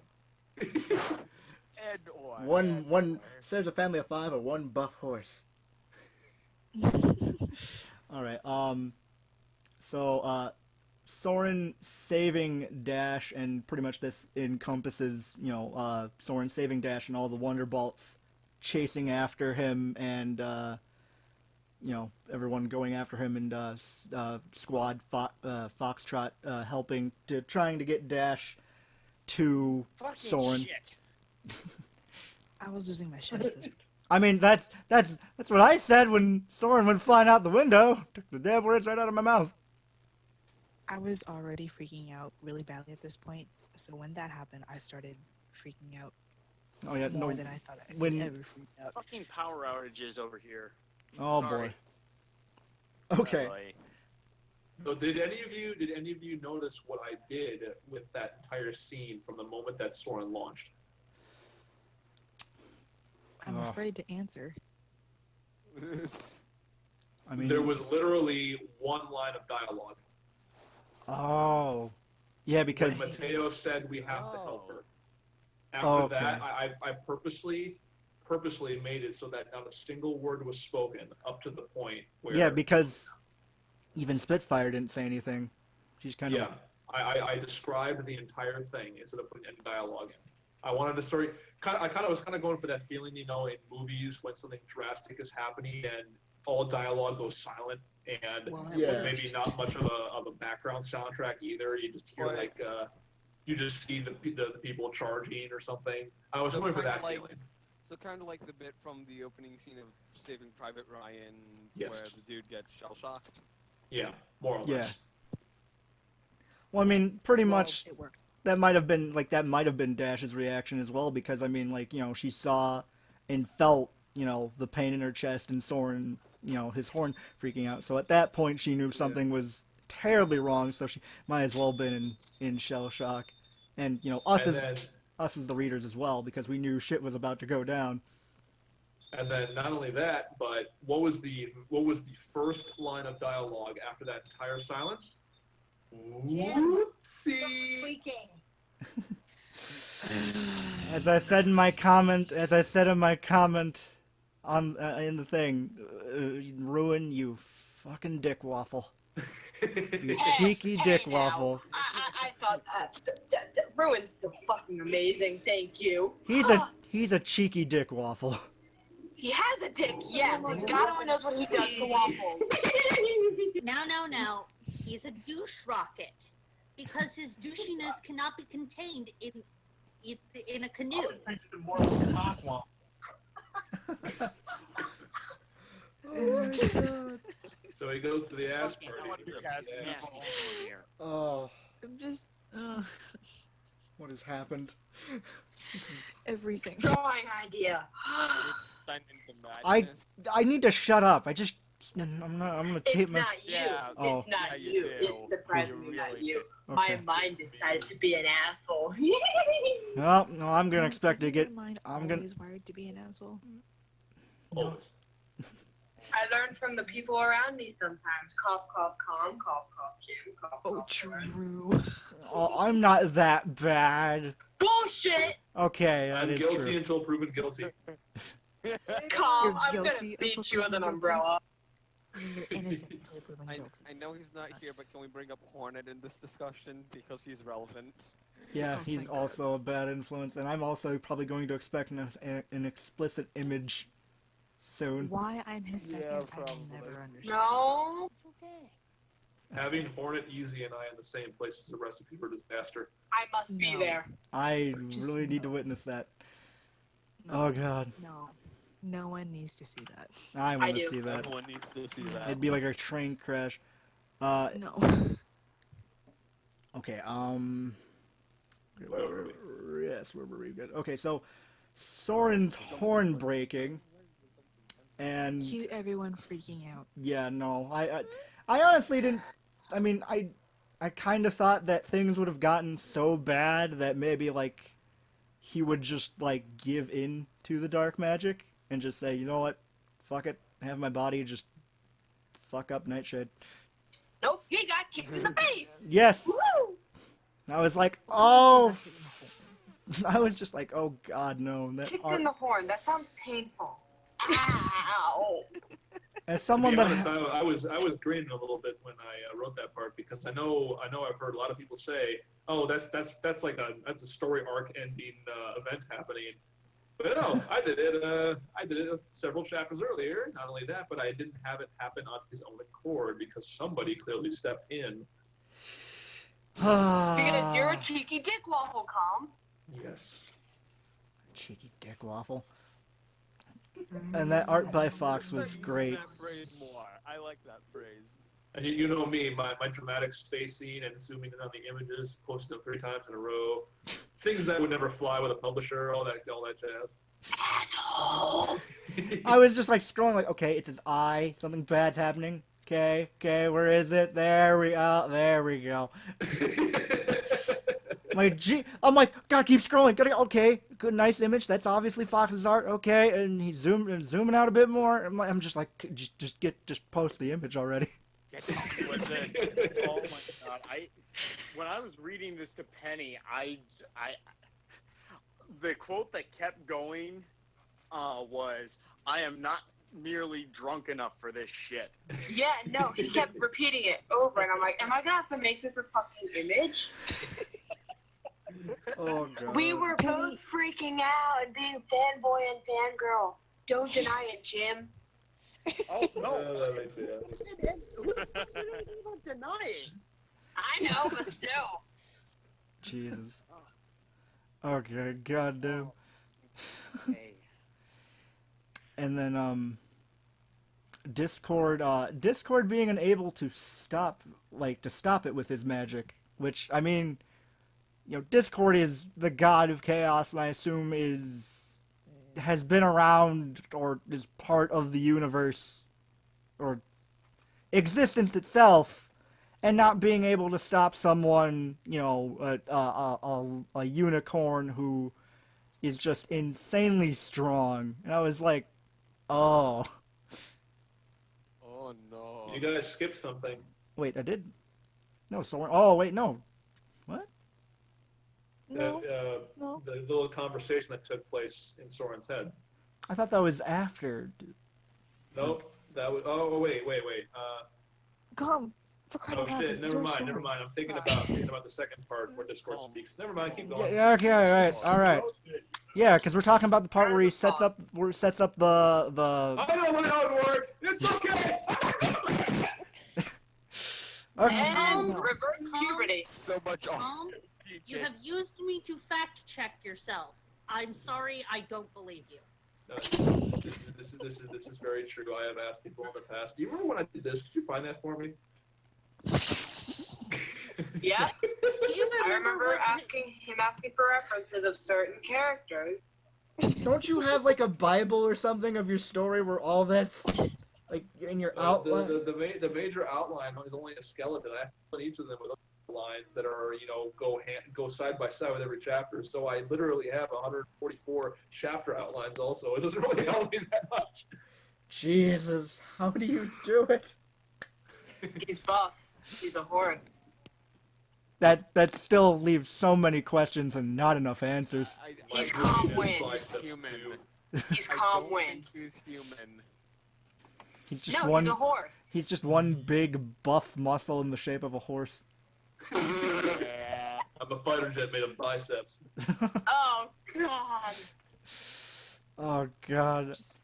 Okay, so anyways, before Calm threw me away the fuck. Wait, no, I'm okay. Discord being unable to stop the whatever happening from the magic. Yeah. Basically, oh, what the fuck? I was in the middle of saying something. So I was surprised that Discord was unable to, because I thought the magic was powerful, but not this powerful enough to where like Discord. Do you remember in part 1 when Soren was training with Fancy and he lost control while using Discord as a target practice? Yes, but I kind of attributed that to Discord like not going all out. But you see, Soren was not fully possessed there, and Oh, yeah, things true. still put Discord through the wall. Yeah. Okay. But not only that, but I have shown that Discord has a certain unwillingness to use certain powers of his that can break reality, and he doesn't do so because it seems that he's unwilling to do so because maybe Celestia told him he shouldn't. And you notice that he always talks about, you know, I don't want. He seems to have a certain respect for her over everything else. Yeah. Respect. But you notice- Is that you what notice- we're calling it these days? I But call you it a know- huge crush. But you know what you notice here is that as soon as his first didn't work, he immediately tried using the stuff that he keeps saying he's not allowed to use and he shouldn't use. Yeah. Because guess who is in Soren's head? Celestia and Sombra. Yeah. Oh, So, but the reason he was so surprised it didn't work. Anyway, continue. This comes the next part. all right. Yeah, but basically, why it didn't, surprised why it didn't work. And then Dash's or words. Dash's spirit being torn apart by the shadow and Sombra taking over Soarin's body. And okay, so I wanted to ask this: when was, because I think didn't Soarin mention when was that dream? Because he mentioned something about a dream. The thing was, when I got to this is a prime example of how PtH became much bigger than it was supposed to be, because that was supposed to be a reference to the nightmare that Soarin had in Flying Sky High after Dash left his side in the morning. Oh, okay, that is way far back. She came back and said, "I had a nightmare. I've been having nightmares. This one was pretty bad." And she said, "Well, can you tell me about it?" And it said, "Well, this might scare you, but I'll tell you about it." And the dream was, I was trying to save you from two figures I couldn't make out, but I wasn't able to take off. Specifically, he said, I suddenly didn't have wings and I couldn't save you, but there was no way that I could put that here. This was supposed to be a reference that was much closer to Flying Sky High, because I thought this story was going to be like 50 chapters. So this is just an example of something that I planned that, because of the length, kind of lost the effect. Yeah, because not much I could do about it though, because it was really a major part of what was going on. The fact that Soarin remembered the dream was what distracted him and allowed Sombra to dive in. Yeah, I was just wondering, like, I'm like, what dream? What dream? Yeah. I was like, okay, yeah, no, that's way far back. I was like, nobody's gonna remember this. I remembered. You're crazy. No kidding. We know this. So are you. Yeah. Everyone here is crazy for reading this. Oh god. And then Celestia being unwilling to stop Sombra, which I was screaming at her to do something. I was like, do it! Do it! Your boyfriend's a huge dick! Do it. He's an ex! Kick him out! Move on! Me too. Do it. Kill him. Oh wait, okay. So hang on. Animak, Animak, you have your mic muted, buddy. Still can't hear you though. I think he's trying to do push to talk, but it's not working. All right. But yeah, so Celestia. Excuse me. Exactly. I can do better. Me too. I know you can. Penny, no. Mr. Bitchburp. No. No. Just no. Celestia being unwilling to stop Sombra. I was screaming at her. I was just like, do it. Do something. Summon all your power. Or go, like, put yourself in dash to anything. Instead, she was overwhelmed by Sombra, and I was like, oh, god damn it. Yeah, you see this just all over again. Celestia, as Sombra has said over and over again, you are unwilling to do what you have to do to take risks, to make sacrifices, and that is why he was so confident that he would overpower her. And he did. Yes. Kind of. But now I have the question. One particular line that Sombra has Oh no. Oh god. that ties into Discord's magic not working on him. Oh no. I had the chapter open too a while ago. Do you guys know which one I'm talking about? Oh no. I'd have to. I Yeah, don't no. even know my name sometimes, so. I probably can not. Well, hardly Jim, remember my Jim. birthday. Jim, I hope that your jimmies are ready, because I'll tell you which one it is. Are they about to be thoroughly rustled? Oh The god. line when Sombra says, "Do you think I learned nothing from the power that possessed me?" Oh no. So Oh, he's learned how to So control. but he said, "Do you think I learned nothing from the power that drove me mad?" And no, well, I mean, he's. Whoa, hold up, hold the phone real quick. Whoa. No thanks. Okay, sweet. I mean, yes, you need I am holding the phone. sweet. I'm You doing this deep all- breaths and explain what's going on in your head. That just destroyed everything I was gonna say later. Thanks, thanks a lot. Jim, Alright. I think I'm joining you at the cork board. Oh Is there boy. lots of is there I'm lots of joining you cork guys being too. corked right now? Yeah. Yes. Very quirky. But hey, I'm not gonna say anything else. But I'm wondering if anyone would notice that No. because I specifically put that there after Discord's magic didn't work on him.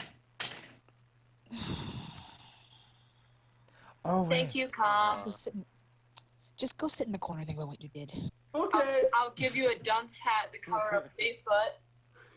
Just yeah. He's just gonna be in there. This is gonna need some more thought.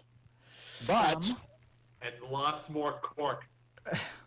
Kinky. We're gonna need to do a character discussion on Sombra eventually. We're gonna need to do a character discussion on a lot of characters. We still haven't done on Kane Ost yet. Yeah, we still haven't done that one yet. Yeah, we'll do that one. Eventually. Been very lazy. Okay, okay, I honestly think that a discussion of Sombra would probably be better than a discussion of Kane Ost at the moment. yeah. Yeah, I still haven't really given you much about Kanos. Yeah, okay. Yeah. So then, Yeah, we barely have a post-it note. yeah, a post-it note worth. That's what's in the Jim's cork board vault. It's just like Kane Ost, like in a big sign, and then just one little post-it note. Nothing else there. Just a big board of nothing, and he's just like, just gotta keep waiting. Just gotta keep observing. He'll give me something. We couldn't keep the human version of Lightning Streak decent in a crowd with the amount of information that we have on Kane Ost. And that's saying something. That's been fully intentional. Oh no, yeah, no.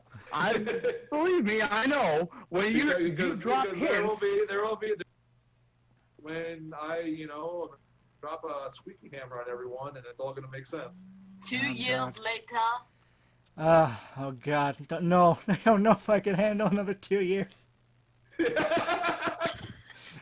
Don't encourage him. 4 more Don't years. 4 more years. Oh, shut up, you fools! Don't encourage him. Fanfic 8 years later. Oh, Fiction 8 years later. It shows me. I most definitely do not think it's gonna take me more than a year and a half to finish this, maybe 2. Are you sure? Are you sure? okay. I probably shouldn't say that though, because now it's gonna take 4. Because every time I say something, it's Yeah. Calm, just shut up, you big fluffy child. Please. Before you jinx yourself. Alright. Moving on. The big reveal that Celestia put Sombra into Soarin, and Sombra is born. If you guys are wondering, Kenny has already given me at least 7 or 8 images of Sora and Sombra after Foxina. She sent them to me. I've seen them. They look great. Keep the like maid. 2 of them. I've seen like 2 or 3 of them. Including one of him shampooing his mane. I've seen that. Herbal essences! Oh yes. Penny's drawing of King Stormbra is literally. I love him. He's freaking awesome. Granted, I mean, he'll never compare to my love of Ruin and then my love of Nightshade. Fucking badass. Has anyone seen the horn on him? And guys, shut up. Shut up. Which one? Which one? Jim, of course. Guys. We gotta bounce. Oh, okay. Okay. See ya. Yeah, we've got stuff to do around the house. Alright. Alrighty. Bye, PlayBitz. See ya, Mitch. See ya. Aw, thank you. Oh, sure, Bliss gets all the love. Bye, Bye, Bye, PlayBitz and Siren. Right, down Bye. under. Bye, guys. Bliss is my boss. I kind of have to love her. Guys, seriously, guys, I seriously don't get why I get all this love, because I literally am not on here a lot at all, ever. But you're still cool. But I you're never in know the if I am. story. You're still You cool. talk to him more than you talk to me. What the hell? You're cooler than Calm. I think this is being. Oh, get I didn't think we were gonna play this, but okay, let's go with that one. We're getting roasted toasty. Okay, guys, I So think we're we not should move hijacking on. the podcast, guys. You guys have a great day. We'll check out the podcast whenever you guys got it posted. To everybody listening, hey, keep listening on. There's some more awesome things coming. Awesomeness. Yeah. Later. So what you're saying is awesome. This podcast is nothing but awesome and then slight cringe. Yes. Slight. Lights. No, honey. It's like 75% cringe, and then 25% 75. awesome. Let me live in my delusion. Hey, you called her mum for a reason. I've never felt less. They don't pull punches. No. I am Mum. Wondervault Mum. This is what happens. Deal with it. Okay. Okay, mum. Moving on. Bye, kids. Bye, Mom. Bye, Bliss. Bye. Goodbye, mum. Oh my god. All right. Okay. Bye. See you guys. Moving on. See ya. All right. Well, Okay. that's one big peanut.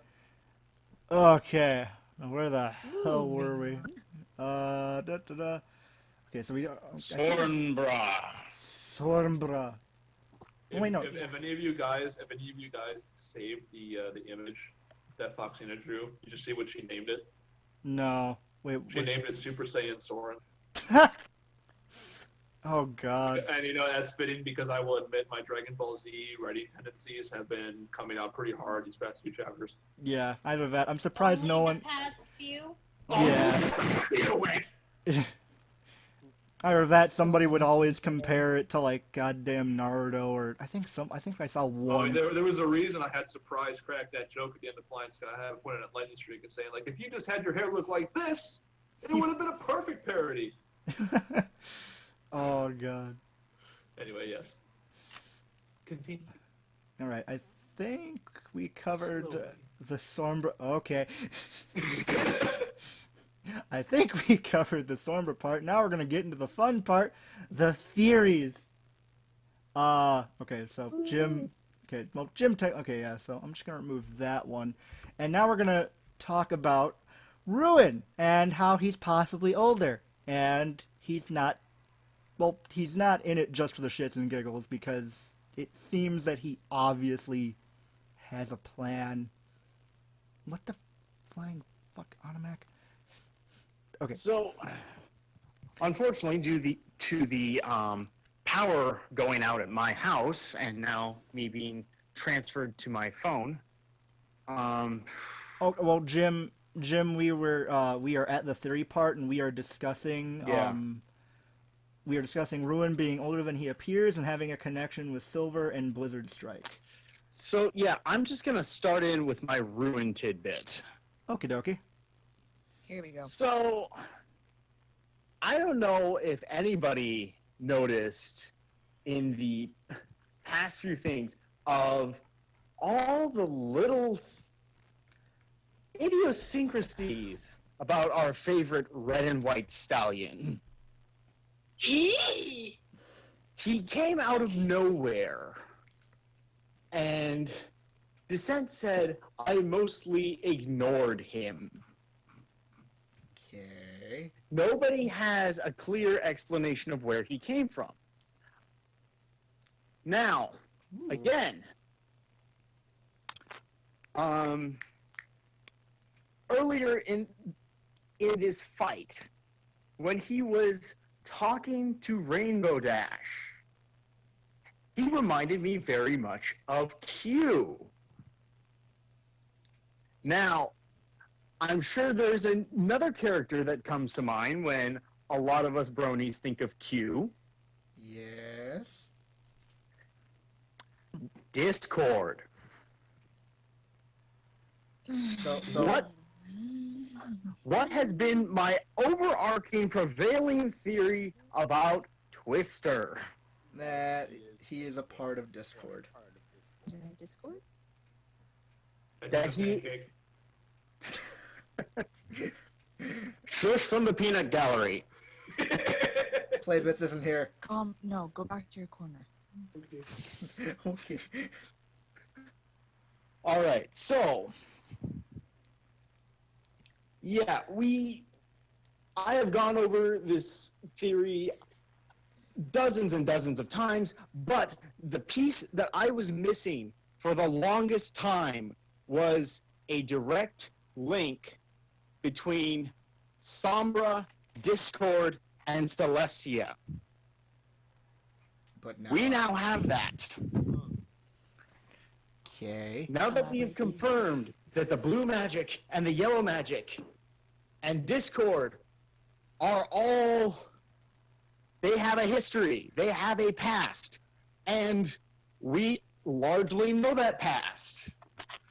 Exact details and who said what. The only thing that we are missing is the text message logs and the sappy sob story love songs written on notebook paper. That is all that we are missing here. So, with this knowledge in mind, unless something somewhere somehow throws this all out of whack, I just imagine We can say we can say with fair confidence that Twister is linked to Discord because their stories are too similar. They are way too similar. Yeah. But now we find ourselves in a very similar situation again. Ruin seems to know Silver and Blizzard, and there is a very, very distinct history there. The way that Ruin behaves, honestly, Is kind of what... is almost a mirror to pre-Reformation Discord. Yeah. Damn. I mean, honestly, switch the characters around. Does it still feel in character? Yeah. Honestly, it really does. My brain. My brain's in pieces right now. So, I'm not drunk enough on coffee for this. And my buzz from my pain medication is wearing off, so I mean I'm kind of somewhat all here. Ha ha ha ha ha! Motherfuckers, I have my wine. But we are not fuckers of mothers. No. I'm really good. So Jim, would Twister be? Oh god, what the which one's evil, Yin or Yang? I don't know off the top of my head, but that's not important right now. The blonde Okay. one. Yang's the blonde. Shut up, Dragon. Throw dragon and a penny. Ahem. Yang is the dark feminine, Yin is the light masculine. Okay. Anyways, Either way, Twister, in my newest iteration of the theory, represents the pre-Heartbreak Discord. The pre-Heartbreak Discord and the rational good, well, the playful, chaotic random- side. The playful, the playful, loopy side of Discord, the relatively good side of Discord. Ooh, wait, my brain. Continue. I'm gonna wait until you're done. And I'm kind of just gonna add in my other 2 cents. But yeah. Ruin, as a result, would represent the post-Heartbreak Discord, the malicious side, the side that wants to see the world burn just because. I want to see the world burn. Cunning so I side, the tactical side. the clever side, the rationality. That I know I used rationality to describe Twister earlier, but that was a miss. Wrong I choice of misspoke words. there. Yeah. Yeah, wrong choice of words. That's comparing apples to freight trains. Yes. No. But it's... See, what the difference between Ruin and Discord is... No, not Ruin and Discord. The Ruin and Twister is... Twister does things to amuse, to derail things, just because he can. Ruin's motivations are to have as much fun as possible, but he still has a purpose. He has a drive. He has a plan. Yeah.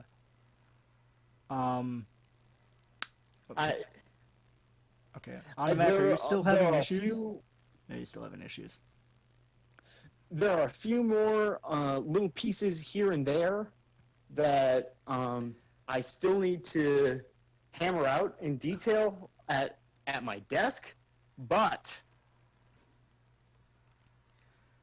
yeah, I feel fairly confident about this. I just need to go back and look for specific instances, specific pieces of evidence to cite my claims. Okay. I need to actually have the sources to back this up. You might have put more But- into this than calm at this point. But it's, All right. What was that? All right. Hang on, Dragon. What did you say? You sound really far away again. You're gonna have to put your mic closer to your mouth again, buddy. Jim, it seems like you put more thought into this than calm by this point. Ooh. I wouldn't be too sure about that. Yeah, I Steve wouldn't be finally too got sure it. about that either. Okay, Sweet. You have to say something. Because there's something he's not considering. I'm not going to confirm whether he's right or wrong, but there's a factor he's not considering in his thought process. I'm not going to say what it is though, just to mess with him. I fully realize that this is not a fully baked theory. I realize that there are pieces missing, and once I actually have power in my house again and I'm able to hammer things out, I will go back piece by piece. Okay, You shall be the architect of your own destruction, Calm. Jesus. All right. So Guys. Oh. Yeah, Sweet. no, it's just me trying to gather all the pieces in my brain back together, but it's not really working too much. Okay. Yeah, I think I broke Harmony. Okay. What is this It's, breathing no, you've broken me plenty of times before. Jim. I don't to maybe kind of possibly speculate on your theory. I think that since you're saying Twister is pre-Heartbreak Discord and Ruin is post-Heartbreak Discord, what if like those represented like a key part of like who Discord is? We still cannot hear you, Animak. And let's say he was, he was so heartbroken over Celestia falling in love with Sombra that he wanted to like remove.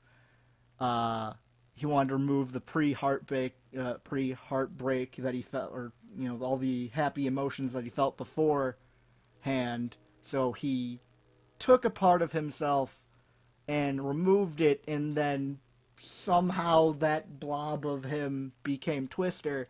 And then maybe when he got reformed, there was still that.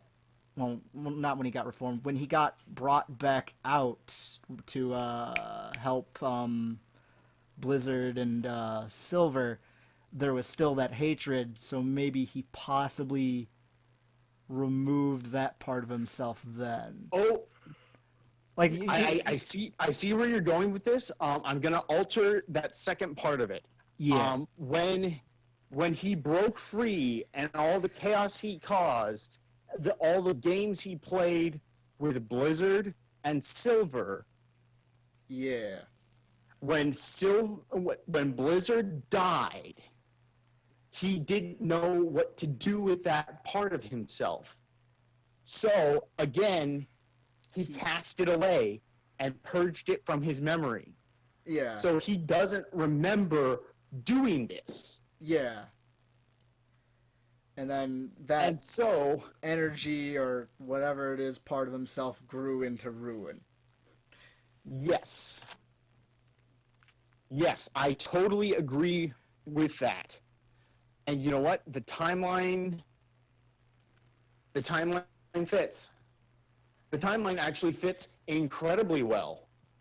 Yeah, it helped. Jim's confident. Oh, okay. If no one has anything to add, think to the. I don't think so. Yeah, Jim. Honestly, just, if somebody else had anything to add, I would be surprised. Yeah, you I- think? I just I mean, the next one is pretty much we kind of covered it. That Ruin, Ruin. You know, he gets off on chaos, and he's just like, I'm here for the ride and do whatever I want. But I mean, what he said were like, you know, all the pieces and the players aren't set up yet. I think he has somewhat of a plan, or he wants to see the world burn in a certain way, if that makes any sense. That does make sense. Yeah, like he doesn't really care how his goals end up, except towards like the big finale. That's when he wants everything to be perfect, the lighting to be nice. He wants that moment to be perfect, and his goal to be accomplished. Yeah. So I don't. I do see, like, in the second theory, like in Jim's corkboard theory. Oh, we're not there yet, are we? No, we're going to talk about what Sombra, or as Witch put it, Somborin. He needs to keep the main. Ignore me. There better be a part, like, I hope his, like, hair just doesn't automatically grow, like, shrink back to the way it was. I kind of want there to be a cute scene where Dash tries to cut his hair. Oh, trust me, artists can have fun with this. I will have so much fun with this. But anyways, Mommy. What? Nothing. You better be saying mommy, Mr. Calmwind. Oh, God, okay then. Oh, What? Daddy.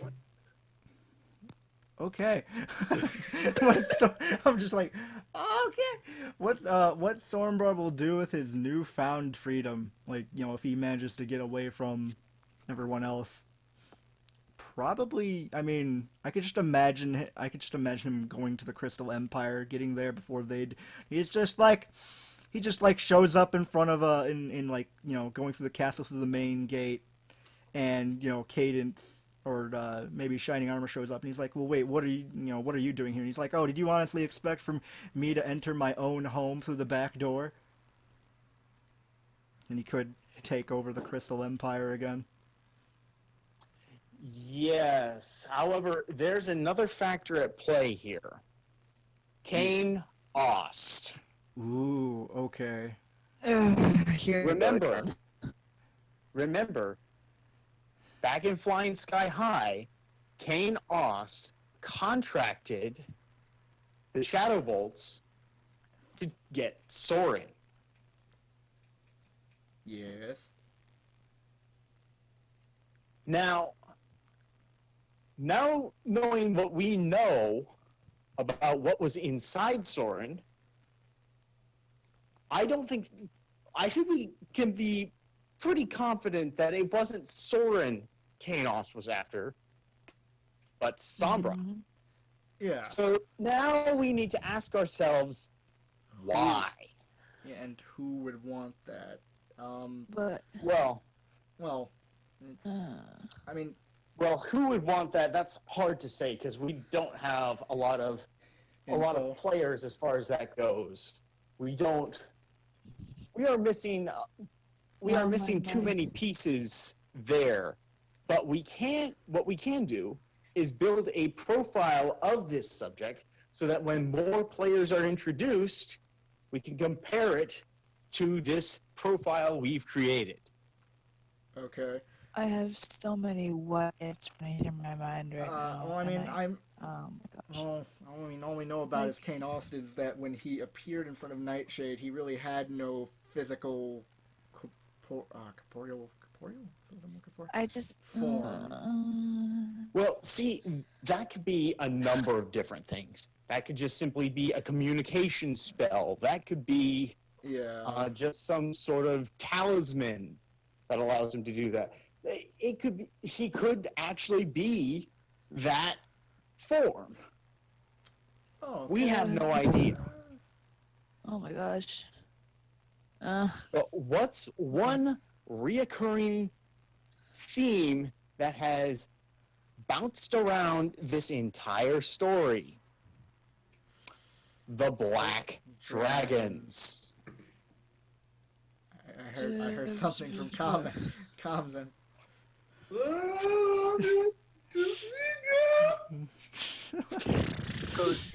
We're getting close. We're getting close to something. Who sealed away the Black Dragons? Sombra. The Great, yes, we know. Oh my goodness. So it's either clearly that's got to be the end goal. There's no other thing that has been mentioned enough in the story that is directly linked to Sombra to fit this end goal for Kane Aust. Kane Aust clearly wants the Black Dragons released. For what purpose? We have no idea. But what if Kane Aust... okay, you know what? Shush you, you know. Shut up, you pile of fluff. I'm gonna beat you. Assuming that this is the direction the story's going, at least. No, go back in your corner with your dunce hat. Okay. What if... okay. But what if Kane Aust happens to be a black dragon? Then, I mean, that would explain why Kane Aust would want the Black Dragons freed. Because that's right now we don't have any other motive other than just being okay. So black dragons were dangerous, so I sealed them away. There's either Kane Aust is either a black dragon himself, or Kane Aust is another character whom we have no other history or knowledge of that wants to use the black dragons for something else. So it's like, I mean, and that's where we have diverging theories. I mean, the seal could have, like, the seal that Sombra and Celestia and Luna made could have weakened somewhat to allow some of the dragon's magic or power, whatever, to get out, to allow them to interact enough with the world somewhat. God damn it, Soarin. Okay, hold on. Okay, hold on. Okay, so when Soarin mentioned Luna, it reminded me of back, I think it was like Flying Sky High, or like somewhere earlier on in PtH, where Soarin was talking to Luna about what he heard in the Shadow Fortress. Is probably Flying Sky High, but he asked her, "Do you recognize the name Kane Aust?" And Luna had a very obvious, visible reaction to it, but denied any knowledge of it, knowing that she knows something about this. Didn't Discord chuckle at that as well? No. I think so. No, so, Sorry, yeah, go ahead, Witchy. I would like to correct this. So, Luna had no reaction to chaos. Discord did. Yeah. Discord was, oh yes, I know who that is, but if you're going to keep your secrets, I am too. Oh god. I could have sworn that had some sort of reaction to the name. I remember, like, Discord, like, chuckling He and then saying did. He did something laugh like that. at it at one point. You hear the name Kane Aust, and then he cracked up and said, "I thought my jokes were bad." Jesus. Oh god. Oh my god, my brain. But Jim, your brain, you had an aneurysm. You mentioned the seal weakening to allow just enough. Weakening enough, just enough to allow one black dragon, probably the most powerful of them all, Most likely. to slip out in some form, Well, like not some not his. incorporeal form. Yeah, just like enough of like his magic or like his essence. consciousness and enough magic to actually do something. Remember what Celestia did in Head in the Clouds? She used all of her power in order to bring Soarin back to life. Well, okay. Well, with that it's very smart. With that, and didn't she? Well, wait, no. The prophecy was made up, or part of it was the one with Soarin was alive. If I'm remembering correctly. Like since she's, since she can see since Celestia can see into the future, because that would imply that if she did use that power, that means she just sped along the seal weakening in the first place, because she said there was like a great conflict going on, and if that great conflict involves the Shadow Bolts and the end game is the Black Dragons, then she must have already known that sooner or later the seal would have started to weaken anyway. So maybe she just decided to speed up the timetable, but then add in Soarin with Sombra's magic to combat the eventuality of the Black Dragons getting out. That actually is very possible. Now is that because I mean, if she related, it's pretty much what someone said. It's like because Celeste is known for having these strange premonitions, like of really big events, sometimes small, sometimes irrelevant, but mostly really big, to Equestria. And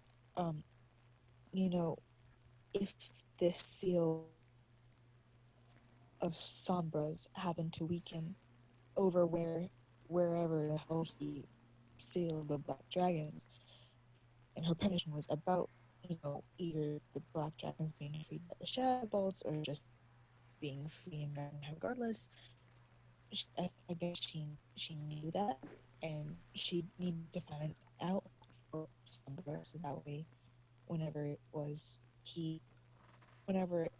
he came back, he'd be able to, put a stop to that. But at the same time, she was thinking of a Sombra that doesn't exist anymore. Sombra isn't the same Sombra that sealed away the Black Dragons. That was when he was Sombra the Great. Now he's Sombra the Shadow King. So, like, that course, it conflicts so much with what's going on now. Because she's trying to see a side of him that supposedly doesn't exist anymore, as we've seen in so many conversations in Soarin's head. And so now it's just, oh my god, my brain.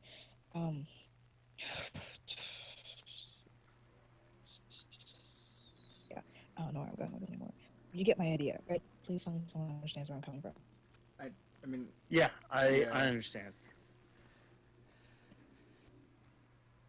Yeah, but just, I mean, personally, like, it just really wouldn't make any sense if she knew the Black Dragons, unless she, like, okay, well, the Black Dragons are going to get out. I think I'm done for right now. Okay, moving on. Yeah. My brain. Yeah, the Black the Black Dragons are going to get out, so I need to. I see the great battle coming. I need to have an ace. I need to have an ace up my sleeve. Sombra was the only one who could combat the Black Dragons. He's inside me, but with my magic. Yeah, I bet he was. I bet he was inside Celestia plenty of times. Yeah. In more ways than one. Yeah. No, please. But anyways, so she's like, okay, well, I need to have somebody with a strong enough will to put up with his bullshit. And she just picked Soarin for. Well, I mean, I get Soarin was dying, but I think there might have been something more to it. I don't know. Like, I don't know. She could have found like a royal guard that was experienced enough with magic. I think there might be something more to it than just, you know, Soarin on the verge of death, and he just took a mighty ass beating from Shadow Bolts, and he was badass enough to get up from it. There is a lot of missing pieces when it comes to theories revolving around Chaos and the Black Dragon specifically. We know they're tied with Sombra in some way. Even then, since we know very little about Chaos, we can only assume things at this point. So it's really hard to fill these huge missing pieces because we don't know much about him. All we really know at this point is that he exists and it's tied in somewhere with Sombra. That's all we can really, with pure evidence, really say. So. Yeah, as you and Jim have said, there's not enough pieces, but we just have to draw in and try to speculate on what they could be. Okay, so where the hell were we? I mean, theory confirms numbers of the magic. Ruin tidbit. Oh, also, PlayBitz. Oh god, I forgot he added this in. I wanted to do this like before we did comments, but I completely forgot about it till now. Dusty Cat. The most manliest brony in the world, had a comment. Well, I only have one comment, really. The amount of punishment Rainbow has been taking would have shut her body systems down long ago. It's been going on for so long that it's become almost unbelievable. I'm really sure why she survived the emergence of Sombra if her insides were on fire so much the others couldn't be near or touch her. That's something that I'm really starting to think about, because now that that's seen in a much more extreme condition than it was in the past. Because in the past, you know, it hurt like shit. But now, since the horn is completely shattered and the magic is going haywire, you know, I feel it's... And like part of her soul is being torn apart by shadows. Don't forget that. But that's just the thing, though, because when Celestia revived Soarin and put Sombra and basically just infused Sombra spirit in him, you know, she had to use two other outside outside ponies to save him. Those ponies being Dash and Spitfire. And obviously, since Dash meant so much more to Soarin and vice versa, her actual spirit itself, her actual soul, became part of him, and vice versa. They're really connected. Hence why if one dies, the other dies too. So I think it's more of just not her literal insides being shredded apart, but just her soul itself, because, you know, the whole point of getting outside help was to keep the darkness in Soarin at bay, so that way he would have enough strength to fight it when, you know, he profusely wouldn't be, and would have extra strength whenever that said pony would be by him. And so whenever we saw Dash next to him, whenever, like in the past, when the blue magic would get out of control, he would be able to, you know, push it back with outside help. Now that he has no way of controlling that anymore, Dash's help will literally do nothing, because not only does he not have something to contain that magic anymore, but it's destroying both him and her. Hence why that's probably why it's so painstakingly, horrifyingly terrible for both of them. I do have one thing I can say to Dusty, though, is when I first started doing Clouds of Flying Sky High, I kind of thought to myself, you know, I wanted to keep it in terms of, you know, the being an athlete, I should say, in the way that the body works, the way the body breaks down after a certain amount of time and doing things. I wanted to keep that consistent. But then when Flying Sky High took the turn towards, you know, supernatural battles, that sort of started, like, after that, it slowly started going out the window as PtH went on. So, like, my characters are taking a hell of a lot more punishment than any living thing should be able to. Mostly, hell, look at Silver, but like Dash and Soarin also, and so yeah, it is getting to a point where it seems a little ridiculous how much they're taking and not dying. But this is sort of me also coming to a point where I'm writing this as more like a supernatural action sort of flick thing, and I'm throwing a lot of reality out the window. So yeah, I mean that makes sense, and I've gotten that complaint. Not really, I should call it a complaint. I've gotten that comment before, so I understand where he's coming from there. Yeah. I do have one thing to say. I'm not sure that Dash and Soarin are being destroyed. What I think is happening is the two of them are soul-bound. Their souls are linked. There's a piece of Dash's soul inside Soarin to anchor Sombra down. Now that piece of soul, that piece of soul has been suppressed. It hasn't been destroyed. Now, if Celestia had killed Soarin, that would in turn kill Dash. But Celestia didn't. What's happening now? Yeah, it would have killed that was the nuclear option. Celestia didn't take the nuclear option. So here's the consequences of that.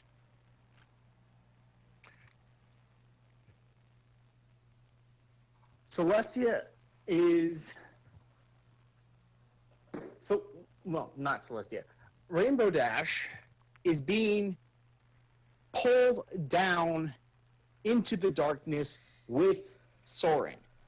There needs to be some other anchor that prevents her from going down that path. Otherwise, the two of them are basically going to be two halves of Sombra. From my understanding of how this is working. Because... Well, let's go back further. This is how I set it up. Rainbow Dash is soul. Part of her soul is in Soarin to help anchor the magic in place. That wasn't going to last. They knew that Sombra was going to become too strong for her to handle. So they put the horn on his head also to act as the other part to hold him in place. And the horn and Rainbow Dash together was what pretty much kept him down. Remember, there was that one part where he almost got loose, but then she showed up and there was like the shadow image of her in front of him. Yeah. So basically, once the horn was gone, the whole part where Soarin was learning, because the horn was allowing Soarin to learn how to control the magic, which was a problem for Sombra, because if Soarin knew how to control the power, Sombra had less ability to control him. With the horn all broken, Soarin barely could like almost not use his magic, and then when the horn got shattered, that option was completely gone, giving Sombra the ability to overpower him. I hear a cat. I hear a cat. Yeah. So basically, with the horn gone, Dash was by herself again as the only part that was, quote unquote, the anchor. But at this point, it had gone so far that Sombra could easily, swat her away. Because, it would make sense. Because, one, Dash, there's only a part of Dash in Soarin. So, of course, that one little part of her isn't going to do a lot. And then you remember what I also said, what Sombra said, aside from you think I wouldn't learn from the power that drove me mad, he also said he used to commend me for my ability to learn. It's like you don't even know who you're speaking to. So over time, he figured out how to get free, which was why they took all the precautions even after Dash's soul. Because they knew that he would eventually figure it out. So, it makes sense. It's What you been gone this entire time? Yeah. Yeah. Okay. We're dropping like flies here. Oh, there's you. Okay. It's like everyone's dropping like flies. We should wrap this up soon. Yeah, I gotta go to My bed brain. soon, so yeah. Thanks to Jim, my brain is pretty much dead at this point. So thanks. Jim. Yeah, I gotta admit, that's a pretty impressive theory board he's putting up there. I'm not gonna say that he's right, of course. Jim Oh, has yeah, my no, brain a buzzing. I wouldn't expect you to. But that's probably the most elaborate theory and connection of certain things that I'm kind of floating out there that I've heard yet. So Well, I mean, this is Jim we're talking about. If- yeah. He's it's fun. It's fun to watch it in action. Let's put it that way. He's officially the WonderVerse detective. I'm just making art to spam call. You're the WonderVerse Oh, God. artist. Jim is our Batman. Yes. Batman well. All he needs is the cowl. I'm only the artist thing. Pen would be. I'm just a guy. You're just a buff No, guy you're doing the buff asshole. things. That too. He's the buff pone leading a buff life with enough buff. He's time to the create a buff motherfucker story. that brought us all together, and we wouldn't be here if it weren't for him. Oh, you're gonna make me cry. I have once. I will make it. Yes, you did. She'll do it again. All right. Quick thing, or a quick thing that I forgot to add into the document. What Oh, no. do you think will happen next chapter? Just shoot it out there. Soarin will be a badass. Well, no shit. You can't talk. You've seen pictures from Foxine already. No, I don't want to wait. Here's the Go thing. ahead, Jim. There's one of two ways this could go. Well, one of three ways this could go. Soarin, Only three. well, Sorry, I'm being a douche. Continue.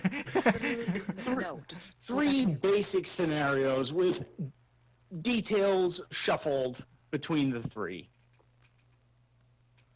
One, Sombra, now having fully gained control of this new body, basically defensively swats away all opposition and then withdraws to parts unknown to cause havoc. Two, Nightshade manages to suppress Sombra somehow, and with then with her pelvis, the only way she knows how. Hey, Yes. he's been trapped in Not a out body. of the question. Ideas. Not out of the question. But she then proceeds to complete the mission that she was assigned over a year ago by one Kane Ost, and brings the now sombrified Soarin back to the Shadowbolt Fortress. God, I almost called it the Cirrus. What the frickin' hell's wrong with me? Well, that's Everything. me. That's me every time I talk. But anyhow, the third scenario. Discord and Luna somehow managed to suppress Sombra in some way, Can I? put him in stasis, and managed to bring him back aboard the Nimbus in stasis, where they can rush him to the Crystal Empire to find some way to unfuck this situation. Sweet. You can speak. You have the stick. You have the Wonderbolt talking stick. Yeah, go ahead, Sweet. So, like, your third option, obviously, I was expecting something having to do with the gods and suppressing Sombra's magic. But I'm trying to remember what happened to Celestia after he took over. Did he, like, suppress her or something? Yeah, he pushed her back and held her down. Yeah. Yeah. Okay. Yeah, she, Rainbow Dash, and Soarin all ended up in the same spot. Well, Okay. Soarin got a bit more Guys. fucked than the other two of them. Oh. Celestia is now on Soarin's head. Also, Chuck. Wait, so she's not in Soren's head? No, I she have is. to. Yeah, Okay. she's still there. She's just last being. I checked, she cut it, details. Your mic's lagging. Could you repeat Yeah. that? Yeah. My last so is gonna get the boot from Soarin. So we I'm get Celestia back. Okay. So you think Celestia is going to get ejected from Soren's body? That's what I originally thought, because if she's suppressed, like, okay, so this is a really far-fetched theory. So Soren has a little bit of leeway when it comes to, like, his mental state is pretty much haywire at this point. But, he's also suppressed to a certain extent. So is the portion of Dash's soul with him, and so is Celestia. And since they're all suppressed, I'm assuming that maybe Celestia, in desperation, ends up accessing Dash's spirit, I guess. No, that doesn't sound right. That doesn't connect. Never mind. Erase that. Actually, would it work? Here's the thing. We need some way,